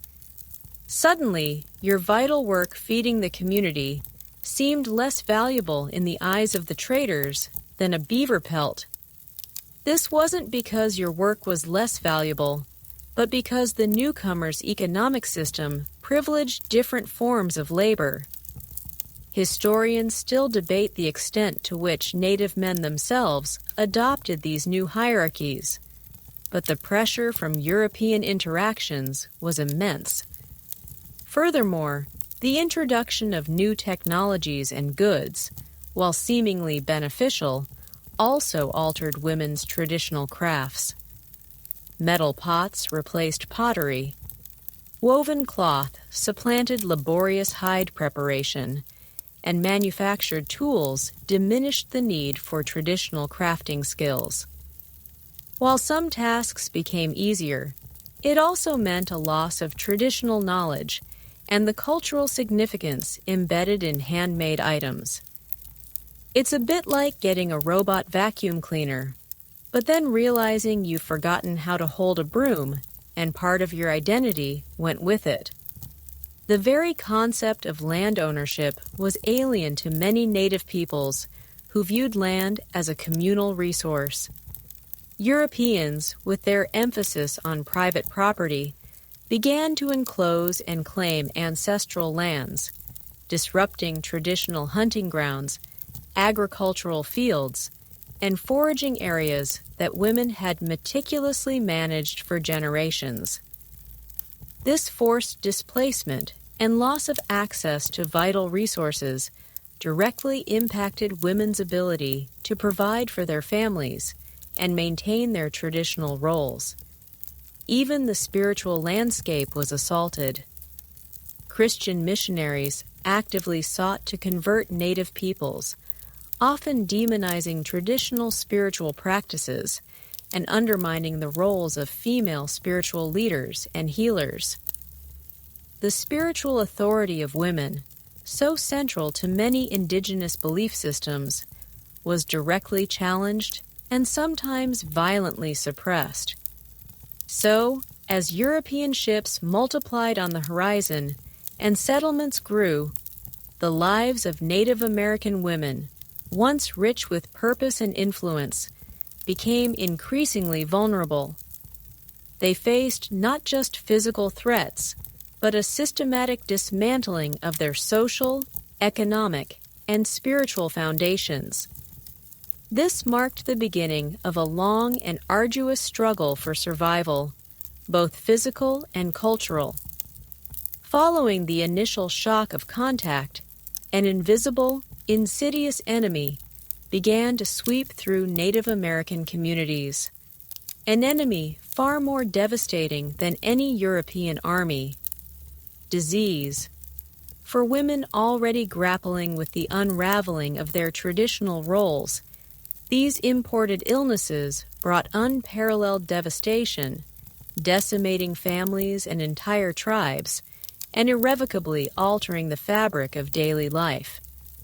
You weren't just facing cultural disruption, you were facing a plague, an unseen terror that stole your loved ones and left gaping holes in your world. Imagine a highly connected communal society with no inherited immunity to foreign pathogens. Diseases like smallpox, measles, influenza, and bubonic plague, brought by Europeans, tore through populations with terrifying speed and lethality. Within decades, some tribes saw their numbers reduced by 50%, 70%, or even 90%. Entire villages could be wiped out, leaving behind only the dead. It's like a silent apocalypse where the air itself seemed to carry death. For women, the impact was multifaceted and devastating. As caregivers and healers, they were on the front lines, desperately trying to nurse the sick with traditional remedies that were often powerless against these new virulent diseases. They watched helplessly as their children, their husbands, their mothers, the very people they were sworn to protect, succumbed. This constant exposure to sickness, combined with the emotional toll of widespread death, placed an unimaginable burden on their shoulders. Historians still debate the precise mortality rates for specific epidemics in different regions, but the scale of the demographic collapse is undeniable. The loss of life had profound social consequences. Families were shattered. Kinship networks that had provided support and identity for generations were broken. The death of elders meant the irretrievable loss of vital knowledge, traditional stories, ceremonial practices, medicinal secrets, and historical memory. Imagine losing nearly all the librarians in your community along with the entire library. This cultural void was deeply painful and difficult to recover from, particularly impacting women who were often the primary custodians of this oral heritage. Moreover, the demographic collapse disproportionately affected certain age groups, creating imbalances that further strained communities. The loss of reproductive age women impacted birth rates, while the loss of children meant the future generations were dramatically diminished. The constant cycle of grieving and attempting to rebuild with fewer hands and fewer experienced individuals became a defining characteristic of life for many survivors. It made every new birth a miracle and every healthy child a beacon of hope. The psychological impact was immense. Survivors carried the trauma of witnessing mass death, often feeling isolated and overwhelmed. The spiritual beliefs of some tribes were also challenged as they struggled to understand why their traditional medicines and spiritual practices seemed powerless against these unseen invaders. This led to periods of deep despair and questioning, even as communities fought to maintain their cultural integrity. Despite the overwhelming grief and disruption, Native American women continued to adapt and resist in various ways. They worked tirelessly to care for the sick and bury the dead, maintained what traditions they could, and sought to rebuild their families and communities from the ashes. Their resilience in the face of such relentless biological warfare is a testament to the enduring strength of the human spirit. But the scars of these epidemics, both physical and cultural, ran deep and would shape their lives for generations to come. As the invisible hand of disease continued its relentless sweep, another equally insidious force began to systematically dismantle your identity: forced assimilation. This wasn't about outright warfare, but a calculated generational assault on Native American cultures, particularly targeting women and children with the aim of eradicating indigenous ways of life and replacing them with European American norms. You weren't just being colonized, you were being erased, your traditions demonized, and your very essence deemed uncivilized. Imagine a directive from a distant government decreeing that your language, your spiritual beliefs, your traditional clothing, even your family structures were inherently inferior and must be abandoned. This was the core of assimilation policies, primarily implemented through boarding schools and the imposition of Christian values. For Native American women, this meant an attack on everything they embodied as cultural transmitters, mothers, and spiritual leaders. The most egregious example of forced assimilation was the Indian boarding school system in both the United States and Canada. Beginning in the late 19th century, hundreds of thousands of Native children were forcibly removed from their families, often with military force, and sent to distant off-reservation schools. The explicit goal was to kill the Indian, save the man. A horrifying motto that perfectly encapsulated the genocidal intent behind the policy. Imagine the terror of having your child ripped from your arms, knowing they were going to a place where their language would be beaten out of them, their hair cut, and their cultural identity systematically stripped away. This profound separation ripped apart the sacred bond between mother and child and between generations. Historians still grapple with the full psychological and cultural trauma inflicted by these institutions. At these schools, Native girls were specifically targeted for training in domestic servitude. They were taught to be housemaids, laundresses, and cooks' roles aligned with Victorian-era European ideals of womanhood, but starkly different from their traditional roles as agriculturalists, healers, or clan mothers. Their hands, once skilled in tanning hides or weaving baskets, were now trained for scrubbing floors and ironing clothes. This was not just vocational training. It was an intentional effort to break their connection to their cultural heritage and prepare them for subservient roles in the dominant society. It's like being sent to a finishing school, where the only thing being finished is your cultural identity. Furthermore, these schools forbade native languages, punished traditional spiritual practices, and instilled Christian doctrines. Children were often given new English names, further severing ties to their ancestral identities. This had a devastating impact on Native women, who were traditionally the primary educators and transmitters of language and culture within the family. When children returned from boarding schools, often years later, they had lost their language, felt alienated from their families, and were caught between two worlds, belonging fully to neither. This created profound intergenerational trauma that continues to affect Native communities today.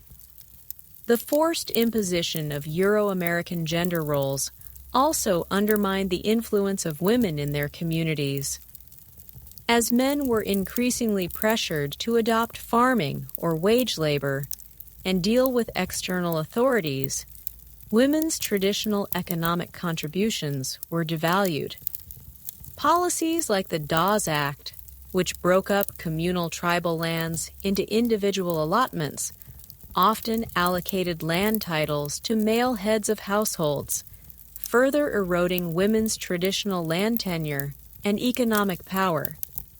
Despite these overwhelming pressures, Native American women showed incredible resilience. Many resisted assimilation in subtle and overt ways. They secretly taught their children their languages, performed ceremonies in hiding, and held on to their spiritual beliefs. They became quiet guardians of cultural knowledge, preserving what they could in the face of immense suppression. But the scars of this era ran deep, leaving a legacy of profound loss and an ongoing fight for cultural revitalization. As the relentless tide of forced assimilation continued its grim work, another fundamental shift began to define the lives of Native American women: reservation life.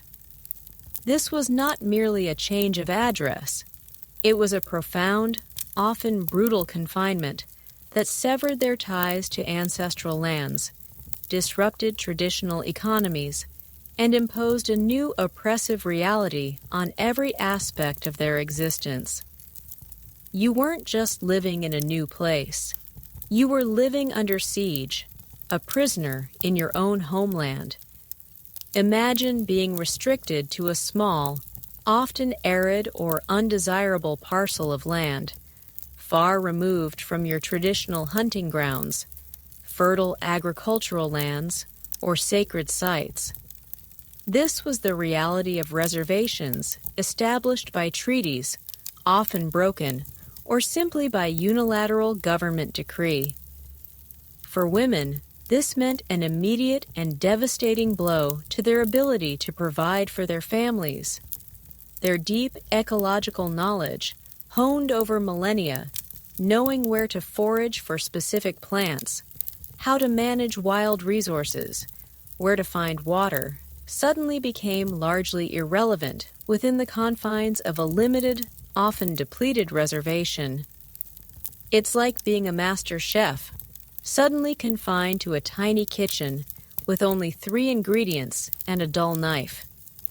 Traditional economic roles were fundamentally disrupted.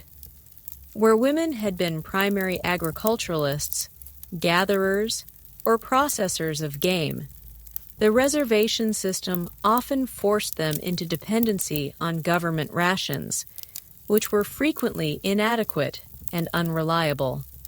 The imposition of unfamiliar farming techniques or attempts to force nomadic tribes into sedentary agriculture often failed due to unsuitable land or lack of resources. This loss of economic autonomy was deeply disempowering, undermining women's traditional status as providers and contributors to the tribal economy. Historians still debate the extent to which these economic shifts intentionally aimed to subjugate Native women, but their effect was undeniable. The communal living structures like longhouses or large extended family dwellings were often replaced with individual smaller houses mirroring European family structures. This broke down traditional kinship networks and the collective support systems that had been crucial for women, especially in child-rearing and daily labor. The sense of shared responsibility and community solidarity was diminished, leading to increased isolation and hardship. A quirky tidbit: sometimes these forced housing changes led to the loss of traditional cooking methods, as open fires within dwellings were replaced by inefficient stoves, further impacting diet and health. Reservation life also brought new forms of social control and surveillance. Agents appointed by the government often wielded immense power, regulating everything from daily activities to religious practices. Women who had previously enjoyed significant autonomy in many tribes found themselves subject to the dictates of these external authorities. Their traditional leadership roles were often ignored or suppressed, further eroding their influence within their own communities. The psychological toll of confinement and dependency was immense. Generations grew up without the freedom to roam their ancestral lands, without access to traditional resources, and with their cultural practices often banned or practiced in secret. This led to widespread poverty, health crises, and a deep sense of loss and despair. Yet, even in these dire circumstances, Native American women continued to embody remarkable resilience. They became the quiet keepers of what remained. They preserved language through whispers, taught traditional crafts in hidden corners, and kept spiritual practices alive, even at great personal risk. They adapted, often finding new ways to generate income through beadwork or crafts sold to outsiders, always striving to provide for their families despite the overwhelming odds. Their spirit was not broken even as their world was profoundly changed. Amidst the oppressive confines of reservation life and the ongoing assault of assimilation, a new and complex challenge emerged for Native American women: education and resistance. This wasn't the traditional immersive learning of their ancestors, but a Western-imposed system that simultaneously aimed to erase their culture while offering new tools for navigating the encroaching dominant society. You were faced with a paradox. Learning the ways of your oppressor might be the only path to survival, yet it also threatened to sever your deepest ties. Imagine being told that your ancestral knowledge, passed down through generations, was primitive, and that true enlightenment lay only in the white man's schools. This was the prevailing ideology behind the establishment of boarding schools and day schools on reservations. For many Native women, education became a battleground for their cultural identity. On one hand, these institutions aimed to civilize them, teaching English, vocational skills deemed appropriate for women like domestic work, and Christian values. They were taught to read and write, skills that seemed irrelevant to traditional life, but would prove to be powerful tools for future generations. The experience was often brutal. Children faced strict discipline, physical and emotional abuse, and the systematic suppression of their native languages and customs. Girls, as discussed, were trained for subservient roles, a stark contrast to the leadership positions many held in their traditional societies. Yet, even within these oppressive environments, a quiet form of resistance often took root. Students would secretly speak their languages, share traditional stories, and support each other in maintaining their cultural heritage. This act of quiet defiance, often spearheaded by young women, was a powerful assertion of identity in the face of immense pressure. Historians still debate the extent to which these schools truly succeeded in their assimilation goals, highlighting the enduring resilience of Native cultures. A quirky tidbit: sometimes Native students, particularly women, would use the very skills they learned in boarding schools, literacy, organizational abilities, and an understanding of the dominant culture's legal system to later advocate for their people. They learned to navigate the bureaucratic maze that confined their communities, turning the tools of oppression into instruments of resistance. It's like learning the secret code of your captors and using it to write your own escape plan. Outside the boarding schools on the reservations, women faced a different kind of educational challenge. the traditional ways of learning through observation and participation were disrupted as communal life was fragmented. However, many women became informal teachers, desperately trying to pass on language, stories, and cultural knowledge to their children and grandchildren, often in secret. They understood that the survival of their culture depended on these transmissions, even if formal education sought to undermine them. The late 19th and early 20th centuries saw Native women begin to engage with external educational opportunities in more deliberate ways. Some sought higher education, becoming teachers, nurses, and later lawyers and activists. This was not a capitulation to assimilation, but often a strategic decision to gain the knowledge and credentials necessary to fight for their people's rights on the dominant society's terms. They were pioneers, breaking barriers and challenging stereotypes simply by pursuing intellectual and professional development.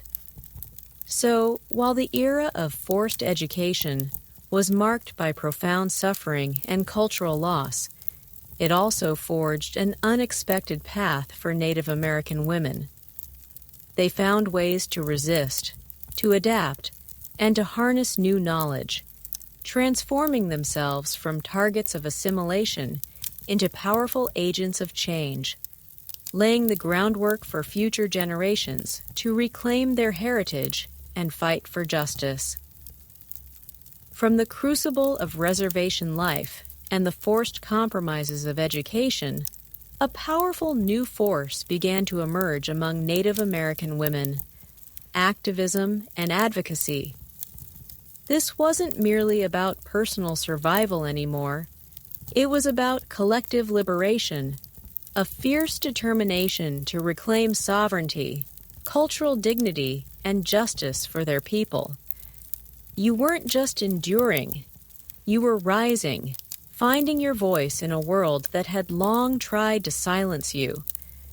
Imagine the courage it took to speak out against a system designed to oppress you, to challenge powerful government institutions, and to demand rights that had been systematically denied for generations. Native American women, drawing on their deep traditional roles as caregivers, cultural keepers, and community leaders, stepped forward as powerful advocates. They understood implicitly that the health of their families and tribes depended on systemic change. Early forms of advocacy were often grassroots and community-based. Women organized to address immediate needs on reservations such as lack of adequate food, health care, and housing.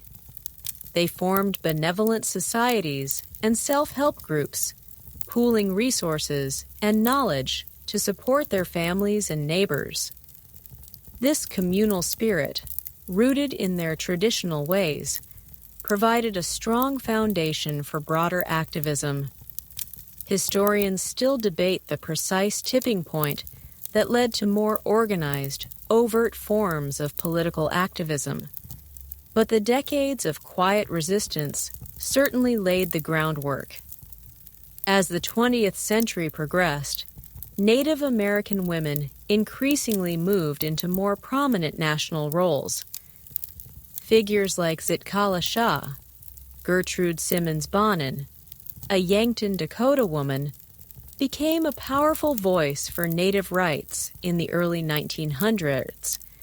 She wrote extensively about the injustices of boarding schools and advocated for greater Native American self-determination, often working alongside other influential women.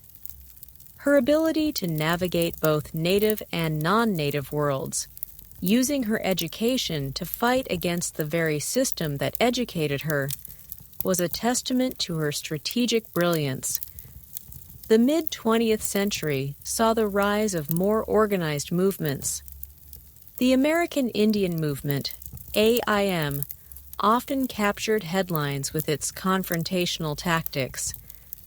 But behind the scenes, and sometimes on the front lines, Native women were integral. They participated in crucial events like the occupation of Alcatraz in 1969 and Wounded Knee in 1973, bringing their spiritual strength, organizational skills, and unwavering commitment to the fight. They were instrumental in establishing new organizations and guiding strategic decisions, often providing the emotional and logistical backbone for these movements. A quirky tidbit: during the occupation of Alcatraz, it was often the Native women who organized the collection and distribution of food, managed childcare, and ensured the daily survival of the occupiers, demonstrating their continued role as providers, even in protest. Beyond direct protest, Native women became powerful advocates for specific issues. They fought for the return of ancestral lands, for the protection of sacred sites, and for environmental justice against extractive industries that threatened their communities. They campaigned for voting rights, for access to quality education, and for an end to the pervasive poverty and health disparities on reservations. Their advocacy was holistic, recognizing that all these issues were interconnected and vital to the well-being of their people. Today, Native American women continue to be at the forefront of social justice movements. They lead initiatives addressing the crisis of missing and murdered Indigenous women, MMIW, advocate for tribal sovereignty in legal and political arenas, and champion cultural revitalization efforts. Their voices are powerful, articulate, and unwavering, drawing strength from generations of resilience and a profound commitment to their heritage. So from silent endurance, Native American women emerged as a formidable force for change. They transformed their personal struggles into a collective movement, proving that true advocacy arises from a deep connection to community and an unshakable belief in justice. Their activism continues to shape the fight for Native rights and cultural recognition. Even as the fight for recognition and rights intensified, another crucial battle was being waged by Native American women: the vital struggle for cultural preservation. This wasn't merely about holding on to relics of the past. It was about safeguarding the very soul of their people, ensuring that languages, ceremonies, stories, and traditional knowledge survived generations of deliberate suppression. You weren't just a guardian. You were a living archive, diligently working to ensure that the threads of your heritage, no matter how frayed, would never truly break. Imagine seeing your language, the very vehicle of your unique worldview, slowly erode under the weight of forced English-only policies, or witnessing sacred ceremonies practiced for millennia being outlawed or demonized. This was the reality, and for Native women who traditionally held central roles in transmitting culture, the burden and honor of preservation fell heavily on their shoulders. They understood that a culture without its language, without its ceremonies, without its stories, was a culture in peril. One of the most profound acts of cultural preservation was the tenacious effort to keep languages alive. Despite the severe punishments in boarding schools and the societal pressure to speak English, mothers and grandmothers would often speak their native tongues in hushed tones at home, teaching words and phrases to their children. Even if only in secret, they passed down lullabies, traditional blessings, and conversational patterns, ensuring that the rhythm and spirit of their language endured. It's a quiet act of rebellion, isn't it? a whisper against the roar of assimilation. Historians still debate the optimal strategies for language revitalization, but the dedication of these women is a consistent theme. Beyond language, women were instrumental in preserving traditional ceremonies and spiritual practices. When public ceremonies were banned, they found ways to practice them in hidden places, passing down the intricate details of rituals, songs, and dances from memory. They adapted, sometimes subtly altering practices to avoid detection, but always maintaining the core essence of their spiritual beliefs. They understood that these ceremonies were not just rituals. They were the lifeline connecting them to their ancestors, their lands, and the spiritual world. A quirky tidbit. In some instances, seemingly innocuous craft activities, like specific weaving patterns or beadwork designs, secretly encoded spiritual narratives or tribal histories, allowing cultural knowledge to persist right under the nose of colonial authorities. Women also tirelessly preserved and transmitted traditional knowledge, from medicinal plant uses to sustainable ecological practices, from intricate craft techniques to complex storytelling traditions. They taught younger generations how to make traditional foods, prepare hides, weave baskets, and create regalia, ensuring that these vital skills and the stories embedded within them would not be lost. This hands-on intergenerational teaching was critical, acting as a living library of cultural expertise. The act of storytelling itself became a powerful tool of preservation. Grandmothers would gather children around firesides or simply during daily chores and recount the ancient myths, historical narratives, and moral lessons of their people. These stories carried the weight of history, the wisdom of the elders, and the humor of their communities, ensuring that the collective memory of the tribe remained vibrant. It's like having an entire epic poem recited to you lovingly by heart every single night. Even in contemporary times, Native American women are at the forefront of cultural revitalization movements. They lead language immersion programs, establish cultural centers, organize traditional arts workshops, and work to reclaim sacred sites. They are publishing books, creating documentaries, and using modern technology to share their traditions with a wider audience, ensuring that their vibrant cultures not only survive, but thrive. So, through generations of hardship, Native American women stood as unwavering sentinels of their heritage. Their quiet persistence, their profound knowledge, and their tireless efforts ensured that the flame of their culture, though flickering at times, never truly went out.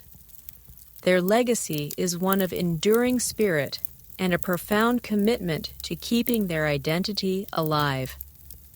As Native American women fought tirelessly to preserve their culture, they also faced the harsh realities of a dramatically shifting economic landscape.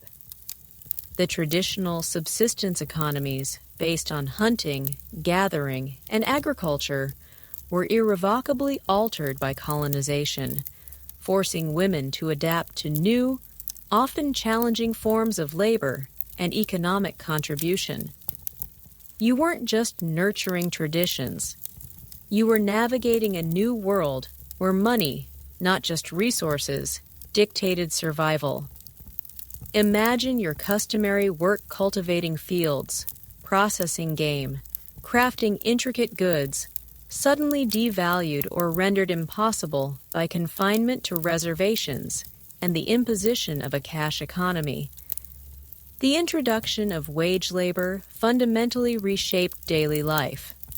For many Native American women, This meant seeking work outside their traditional roles, often in highly exploitative conditions, simply to feed their families. It was a stark contrast to their previous economic autonomy. Historians still debate the precise long-term economic effects of these shifts on women's status within their communities, but the immediate hardship was immense. One common avenue for economic survival was domestic work. Native women often found employment as housekeepers, laundresses, and nannies in non-native towns and cities surrounding reservations. This work was arduous, poorly paid, and often involved long hours and significant travel away from their families. It represented a stark departure from their communal, self-directed labor, placing them in subservient positions within the homes of their colonizers. A quirky tidbit: some women would strategically use these opportunities to gather information about the dominant society, learning its ways and sometimes subtly influencing decisions through their proximity to powerful families. Another significant economic adaptation was the production of crafts for sale. Women who had once created beautiful pottery, baskets, beadwork, and textiles for internal tribal use or ceremonial purposes began to produce these items for a tourist market. While this provided much-needed income and allowed for the continuation of traditional skills, it also commodified their art and sometimes led to pressure to adapt designs for non-native tastes. This was a complex negotiation, leveraging their cultural heritage for economic survival, even as that heritage was being suppressed. It's like being forced to turn your cherished family recipes into fast food, but needing the income to keep your family fed. In some areas, Native women also engaged in agricultural wage labor, working on farms owned by non-natives or participating in seasonal harvests like fruit picking. This was often backbreaking work, paid meagerly, and subjected them to harsh conditions. Yet for many, it was the only viable way to earn cash needed for essentials not available through traditional means or inadequate government rations. The economic shifts were not uniform. In tribes where commercial fishing, logging, or ranching became dominant industries, women's roles might be less direct in terms of wage earning, but they continued to support these activities through their domestic labor, food preparation, and community organization. They managed the household finances, stretched meager resources, and adapted family life to the new economic realities, often displaying incredible ingenuity and resourcefulness. Despite the challenges, these economic adaptations demonstrated Native American women's remarkable resilience and agency. They weren't passive victims of these changes. They actively sought ways to provide for their families and communities, even under immense pressure. Their ability to navigate and find opportunities within a radically transformed economic landscape is a testament to their enduring strength and adaptability. Amidst the sweeping economic and social transformations, another profound shift was occurring, deeply impacting the very essence of identity within Native American communities: the evolution of gender roles. The clear complementary divisions of labor and influence that had defined pre-colonial life began to blur, fracture, and sometimes regrettably reinforce patriarchal norms introduced by the dominant society. You weren't just adapting your work. You were navigating a renegotiation of who you were and where you stood in a world that was constantly shifting underfoot. Imagine a societal structure where gender roles were distinct but equally valued, where women's contributions in agriculture and domestic life were seen as just as vital as men's in hunting and warfare. This was the traditional balance in many Native American tribes.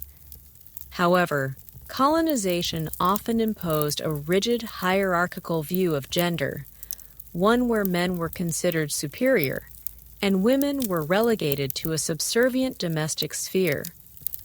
This external pressure systematically undermined the traditional authority and respect afforded to Native women. Historians still actively debate the precise ways in which external pressures interacted with pre-existing gender dynamics in various tribes, acknowledging the complexity of these transformations. The imposition of a cash economy, for instance, often favored male labor in industries like logging, mining, or commercial farming, providing men with direct access to wages. This could inadvertently reduce women's economic standing as their traditional, often unpaid labor in subsistence farming or crafting for communal use was not recognized or valued in the same monetary terms.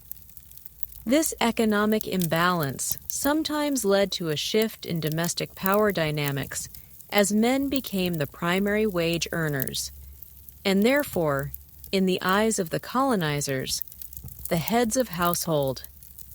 It's like suddenly being told your vital work in maintaining a complex garden is worth less than someone else's factory job.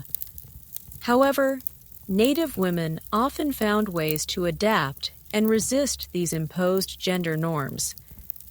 As discussed, they embraced new economic activities like selling crafts or working domestically, demonstrating their continued capacity for economic contribution and resilience. In many instances, they became the financial backbone of their families, quietly supporting households through their labor, even as traditional male roles were disrupted by reservation life and loss of traditional activities. A quirky tidbit: some women became adept at navigating the bureaucratic systems of the Indian agencies, often acting as intermediaries between their communities and external authorities, effectively exercising a form of political influence through their administrative skills. Furthermore, while external pressures aim to diminish women's political and spiritual roles within their own communities, many women continued to hold significant sway, particularly the elder women and clan mothers. They maintained traditional practices in secret, continued to guide family decisions, and often served as the moral compass for their people. The shift was often more about how outside powers perceived and interacted with Native leadership, rather than an internal loss of respect for women's inherent power within their own cultural systems. The fluidity of gender roles also varied across tribes. Some tribes traditionally recognized more than two genders, or had roles for individuals who embodied both masculine and feminine spirits, often referred to as two-spirit individuals. The arrival of rigid European gender binaries and the associated prejudice against anything outside these norms further complicated Indigenous understandings of gender and sexuality, creating additional layers of pressure and suppression. Ultimately, the evolution of gender roles for Native American women during and after colonization was a complex and often painful process. It involved both the imposition of new hierarchies and the fierce, quiet resistance to maintain traditional values and power structures. Despite the immense challenges, Native women continued to demonstrate incredible adaptability and an enduring commitment to their families and cultures, proving that their strength was not easily defined or contained by external forces. Beyond the internal dynamics of their own communities, Native American women also played critical, often overlooked roles in shaping intertribal relations. This wasn't just about avoiding conflict. It was about forging intricate webs of diplomacy, trade, and kinship that spanned vast distances and ensured the broader stability and prosperity of diverse indigenous nations. You weren't just a member of your tribe. You were a vital thread in a complex tapestry of relationships that stretched across the continent. Imagine a world where treaties weren't just signed by men in council, but woven into the very fabric of family ties and economic exchange, often facilitated by women. While male chiefs and warriors frequently engaged in overt diplomacy or warfare, women's roles were crucial in maintaining peace, fostering trade, and solidifying alliances through marriage. These strategic marriages, where a woman from one tribe married into another, served as powerful political bonds, creating kinship networks that obligated both tribes to mutual support and non-aggression. It's a far more personal and enduring form of diplomacy than simply signing a document. Women were also central to intertribal trade networks. They were the producers of many valuable trade goods baskets, pottery, woven textiles, processed hides, and agricultural surplus. Their expertise in these crafts and their knowledge of traditional food processing made them indispensable to long-distance exchange. Imagine carrying valuable goods across vast territories, meeting women from other tribes, exchanging not just items, but also knowledge, stories, and cultural practices. These trade routes were arteries of commerce and communication, and women were often the beating heart of their flow. Historians still debate the specific economic scale of these intertribal trade networks, but their social and cultural significance is undeniable. Beyond formal trade, the exchange of knowledge and cultural practices between tribes often occurred through women. When women married into new tribes or were adopted as captives, as we discussed earlier, they brought with them their language, stories, songs, and skills.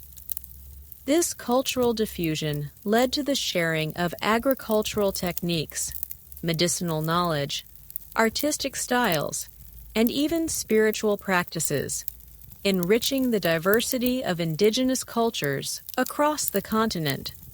A quirky tidbit: certain specific patterns in pottery or beadwork can be traced across multiple tribes, suggesting a fascinating artistic exchange program, often facilitated by women. Moreover, in times of conflict, Native women sometimes acted as mediators and peacemakers. Their positions as mothers and nurturers often gave them a moral authority that transcended the immediate hostilities. They might intervene to stop a raid, advocate for the adoption of captives instead of their execution, or initiate calls for truce. Their laments for the fallen could also serve as powerful catalysts for peace, signaling to male leaders that the cost of continued warfare was too high. The very concept of kinship, so central to Native American societies, often extended beyond individual tribes to create broader alliances. Women, as the anchors of family and clan structures, were instrumental in forging and maintaining these wider kinship bonds. Their influence ensured that relationships between different nations were often viewed not just as political arrangements, but as extensions of family bound by mutual respect and obligation. So while history often spotlights male leaders and warriors in the narrative of intertribal relations, It was often the Native American women who quietly yet powerfully wove the intricate threads of diplomacy, trade, and kinship that sustained peace and cooperation between diverse nations. Their enduring contributions ensured that the tapestry of indigenous North America remained vibrant and interconnected. As the sun dips lower, casting long shadows across the land, another profound connection emerges that deeply defined the lives of Native American women: their intrinsic bond to sacred spaces and the very earth beneath their feet. This wasn't merely a place of residence or a source of resources. The land was a living entity, a spiritual mother, and the physical embodiment of their identity, history, and ancestral memory. You weren't just walking on ground. You were walking on history, on spirit, on the very essence of who you were. Imagine a world where every mountain, every river, every grove of trees held stories, where specific springs were places of healing, and certain rock formations were imbued with spiritual power. For Native American women, this connection to the land was particularly deep. As the primary gatherers, agriculturalists, and caretakers of resources, they had an intimate, hands-on relationship with the environment. They knew its cycles, its moods, its secrets, understanding that its health was directly tied to the health and well-being of their people. This wasn't merely stewardship, it was kinship. Historians still widely acknowledge the profound spiritual connection Native peoples had to their lands, a concept often alien to European colonizers. Sacred sites, whether natural formations or places where significant events occurred, often held particular importance for women. These could be places for vision quests, for women's ceremonies related to fertility and childbirth, or for gathering specific medicinal plants that grew only in certain hallowed grounds. The act of walking on these lands was a form of prayer, a continuous acknowledgement of their ancestors and the spiritual forces that permeated the landscape. It's like your entire world is one giant ancient cathedral, and every step is a pilgrimage.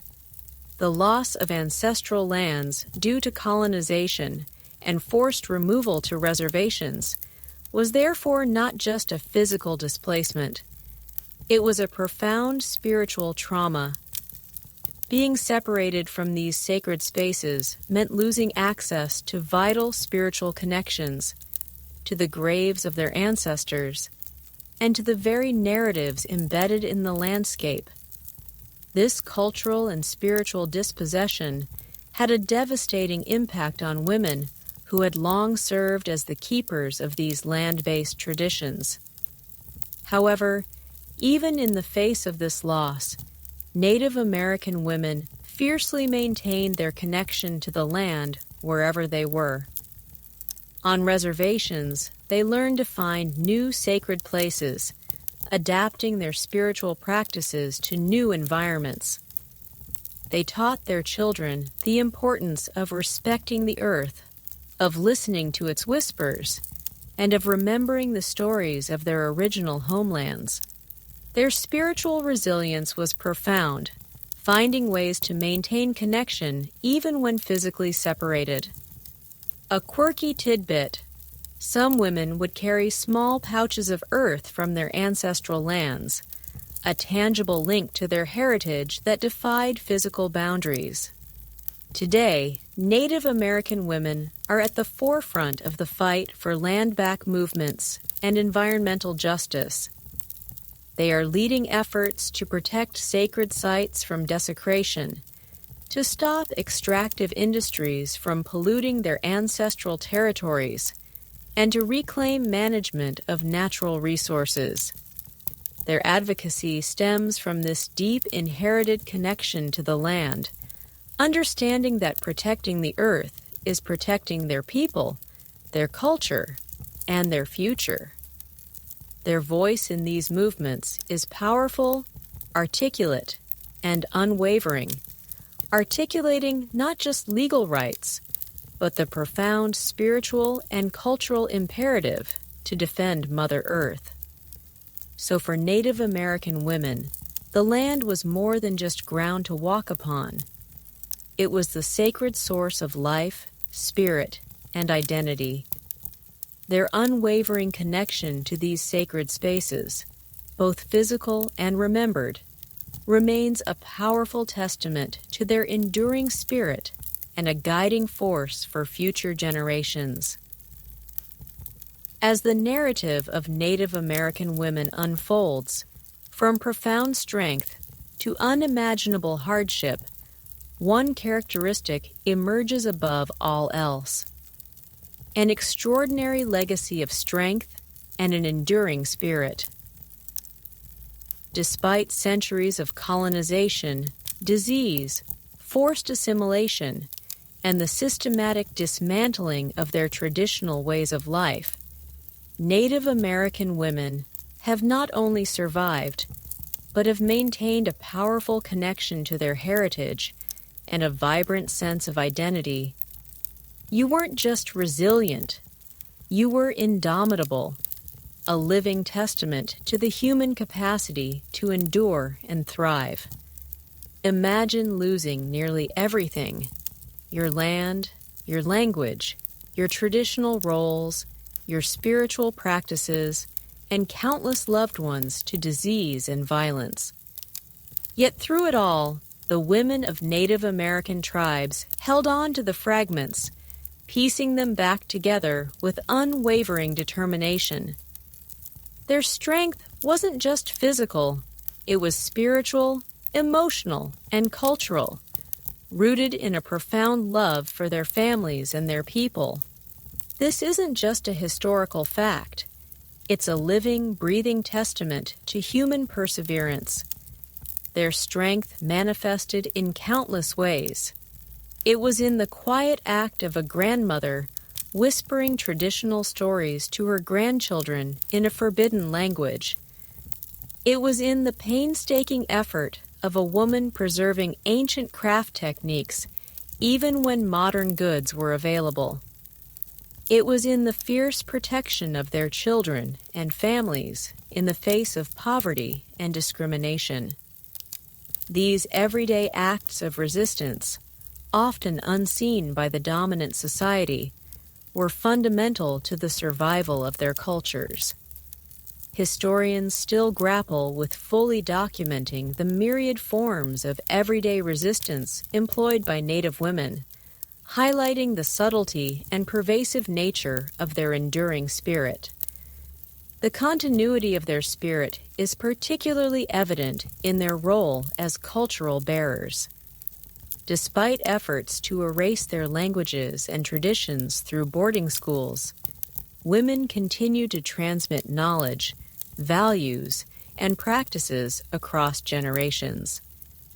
They were the primary educators within the family, ensuring that the unique worldview, history, and spiritual beliefs of their people were not forgotten. This intergenerational transfer of knowledge, often done informally and outside official institutions, became the bedrock of cultural survival. It's like being the last living copy of an invaluable library, committed to reprinting every book by hand. Their spiritual resilience also played a crucial role. Even when traditional ceremonies were outlawed or driven underground, women maintained their connection to the sacred. They adapted practices, found new ways to honor the earth and the ancestors, and held on to the core beliefs that gave meaning to their lives. This unshakable faith in their own spiritual path provided comfort, guidance, and an enduring sense of identity in the face of profound disruption. A quirky tidbit: Some women even managed to incorporate elements of Christianity into existing spiritual frameworks, not as a sign of conversion, but as a way to interpret new religious ideas through an indigenous lens, effectively indigenizing the foreign. Today, this legacy of strength is visible in the revitalization movements sweeping Native communities. Native American women are leading the charge in language immersion schools, cultural heritage centers, and efforts to reclaim ancestral lands and sacred sites.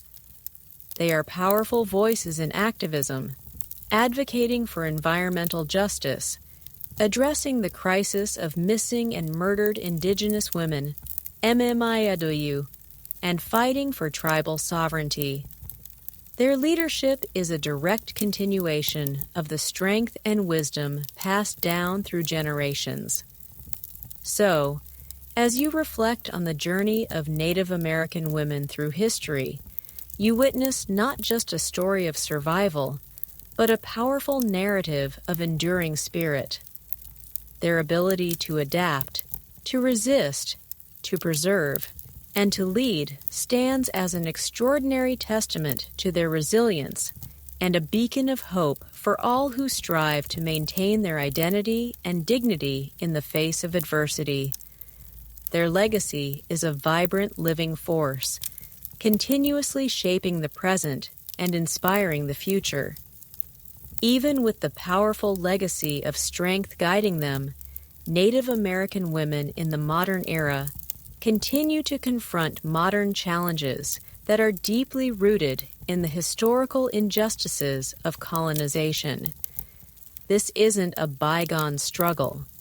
It's an ongoing fight against systemic inequalities, cultural appropriation, and disproportionate rates of violence and poverty. You're not just reading history. You're looking at a continued struggle for justice that persists to this very day. Imagine living in a country where your people's history is largely overlooked or misrepresented, where stereotypes persist, and where access to basic resources like healthcare and education is often tragically inadequate. For Native American women, these are daily realities. The long-term effects of forced removal, broken treaties, cultural suppression, and economic exploitation have created a cascade of socioeconomic disparities that disproportionately impact their communities. This isn't merely disadvantage. It's the systemic fallout of centuries of oppression. One of the most pressing and devastating challenges is the crisis of missing and murdered Indigenous women. This is not a historical issue. It is a contemporary epidemic. Native women and girls are murdered at a rate 10 times higher than the national average, and often their cases go uninvestigated or unpublicized. The reasons are complex, stemming from jurisdictional gaps on reservations, systemic racism within law enforcement, and a general societal indifference to the lives of Indigenous people. Imagine the constant fear, the gnawing anxiety of knowing your sisters, daughters, and friends are disappearing, and that justice is elusive. This is a profound betrayal of human rights. Historians and activists now widely acknowledge the historical roots of this violence in the dehumanization of Indigenous women during colonization. Poverty remains a pervasive issue. Many reservations lack economic opportunities, leading to high unemployment rates and dependence on often insufficient federal funding. This directly impacts Native women, who often bear the primary responsibility for providing for their families. The lack of infrastructure, from clean water to reliable internet access, further exacerbates these economic hardships, creating barriers to education and self-sufficiency. It's like being forced to run a marathon but with ankle weights and no water breaks. Access to quality health care is another significant hurdle. Native communities often suffer from higher rates of chronic diseases, lower life expectancies, and inadequate access to medical facilities and trained personnel, particularly for women's health issues. The historical trauma of forced sterilization and medical experimentation also contributes to a deep-seated mistrust of the mainstream healthcare system. A quirky tidbit: despite these challenges, many Native communities are actively working to integrate traditional healing practices with modern medicine, seeking holistic solutions that honor their heritage. Furthermore, Native American women continue to battle against cultural appropriation and misrepresentation. Their spiritual practices are often commodified, their images stereotyped in media, and their voices marginalized in national conversations. This constant fight for accurate representation is exhausting, yet vital for reclaiming their narratives and asserting their cultural integrity. Despite these immense and ongoing challenges, Native American women continue to fight. They are leading movements, advocating for policy changes, creating support networks, and rebuilding their communities with fierce determination. Their struggle is a testament to an unyielding spirit that refuses to be silenced or erased. From the crucible of ongoing challenges, a vibrant and powerful movement is gaining momentum among Native American women: revitalization and the future. This isn't just about enduring. It's about reclaiming, rebuilding, and reimagining, actively shaping a future where their cultures thrive, their voices are heard, and their inherent sovereignty is recognized. You're not just observing a historical legacy. You're witnessing a dynamic living force determined to weave a stronger, more vibrant tapestry for generations to come.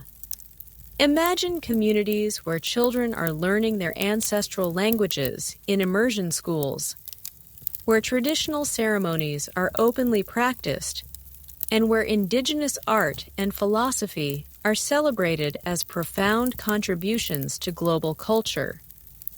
This is the vision driving countless Native American women today as they lead efforts to regenerate cultural practices that were suppressed for centuries. This isn't just nostalgia. It's an act of profound self-determination and healing, directly addressing the wounds of forced assimilation. Historians and cultural scholars are now extensively documenting these revitalization efforts, recognizing their critical importance. One of the most inspiring aspects is the language revitalization movement. Women, often elders, who secretly retained their native tongues, are now at the forefront of teaching these languages to younger generations. They lead classes, develop teaching materials, and create immersive environments where children can grow up fluent in their heritage languages. This work is foundational, as language is seen as the heartbeat of a culture, carrying worldview, humor, and unique ways of understanding the world. It's like discovering forgotten musical scores and bringing them back to life, note by precious note. Beyond language, Native American women are spearheading efforts to reclaim traditional ecological knowledge. They are working to restore ancestral food systems, revive sustainable farming practices, and reintroduce traditional land management techniques that promote biodiversity and ecological health. This involves not just agricultural practices, but also sacred relationships with plants and animals, recognizing them as relatives and teachers. This holistic approach to environmental stewardship directly challenges mainstream industrial models, offering profound lessons for planetary health. A quirky tidbit: some women are leading projects to reintroduce traditional seed varieties that were almost lost, ensuring food sovereignty and cultural continuity. In the arts, Native American women are innovating while honoring tradition. They are creating contemporary art that draws from ancient forms, using traditional techniques to express modern experiences, and sharing their work on national and international stages. This artistic renaissance is a powerful form of cultural self-expression and economic empowerment, challenging stereotypes and showcasing the enduring creativity of Indigenous peoples. You'll find their designs in fashion, their stories on screen, and their voices in literature, asserting their presence in every sphere. Furthermore, Native American women are leading the charge in policy and governance. They are running for political office at tribal, state, and national levels, bringing Indigenous perspectives to legislative bodies. They are lawyers, activists, and organizers, advocating for tribal sovereignty, water rights, land protection, and social justice. Their leadership in organizations and community initiatives is transforming systems from within and challenging injustices from without. It's a powerful testament to their ability to adapt and lead in new contexts while rooted in ancient wisdom. The future for Native American women is not about passively waiting for change. It's about actively building it. It's about healing historical trauma through cultural resurgence, empowering younger generations with knowledge and confidence, and ensuring that their unique voices and contributions are fully recognized and celebrated on the global stage. Their vision is one of strength, resilience, and a flourishing future for all Indigenous peoples. As the final whispers of our journey settle into the quiet of your room, we reach the concluding moments of our exploration into the extraordinary lives of women in Native American tribes. This isn't just the end of a story. It's an invitation for personal reflection, a gentle urging to truly ponder the depth of these women's lives, their enduring legacies, and the profound lessons they offer us. You've walked alongside them, glimpsing their joys, their struggles, and their triumphs. And now that experience becomes a part of you.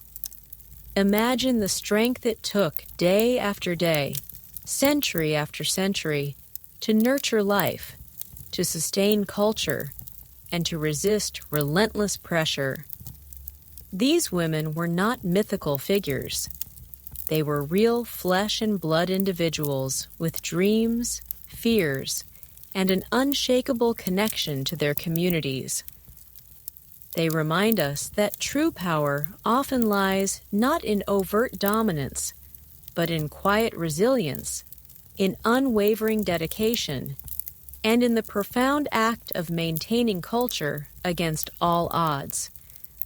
Their lives challenge the narrow definitions of power and influence that often dominate historical narratives, revealing a far richer, more interconnected understanding of human societies. Consider the contrast between their world and yours, the sheer physicality of their daily existence, the intimate connection to the earth and its rhythms, the reliance on communal support, and the deep spiritual understanding of their place in the universe. These are aspects that modern life often distances us from, yet perhaps there are echoes, subtle longings within us for that deeper connection. Their story isn't just about what they did, it's about what they embodied, a profound harmony with nature, a fierce commitment to kinship, and an unwavering spirit of self-determination. Remember, the clan mothers wielding power not through force, but through wisdom and the respect of their lineage. Recall the healers who found medicine in every plant and solace in every ceremony. Think of the artists weaving stories into every basket and bead, and reflect on the activists who, against all odds, rose to demand justice and reclaim their heritage. Their experiences remind us that gender roles are not fixed, that societies can thrive with diverse forms of leadership, and that resilience can blossom even in the harshest conditions. Their legacy is not confined to history books. It lives on in the vibrant cultures that persist today, in the languages being revitalized, in the art being created, and in the powerful voices of contemporary Native American women. It's a legacy that calls upon us to listen more closely, to learn more deeply, and to challenge our own preconceived notions about history, power, and identity. Their strength is a beacon illuminating the path forward for all who seek to honor their heritage and build a more just world. So as you drift into sleep, let the whispers of their journey linger. Feel the strength of their hands, the wisdom in their eyes, and the enduring spirit that carried them through centuries.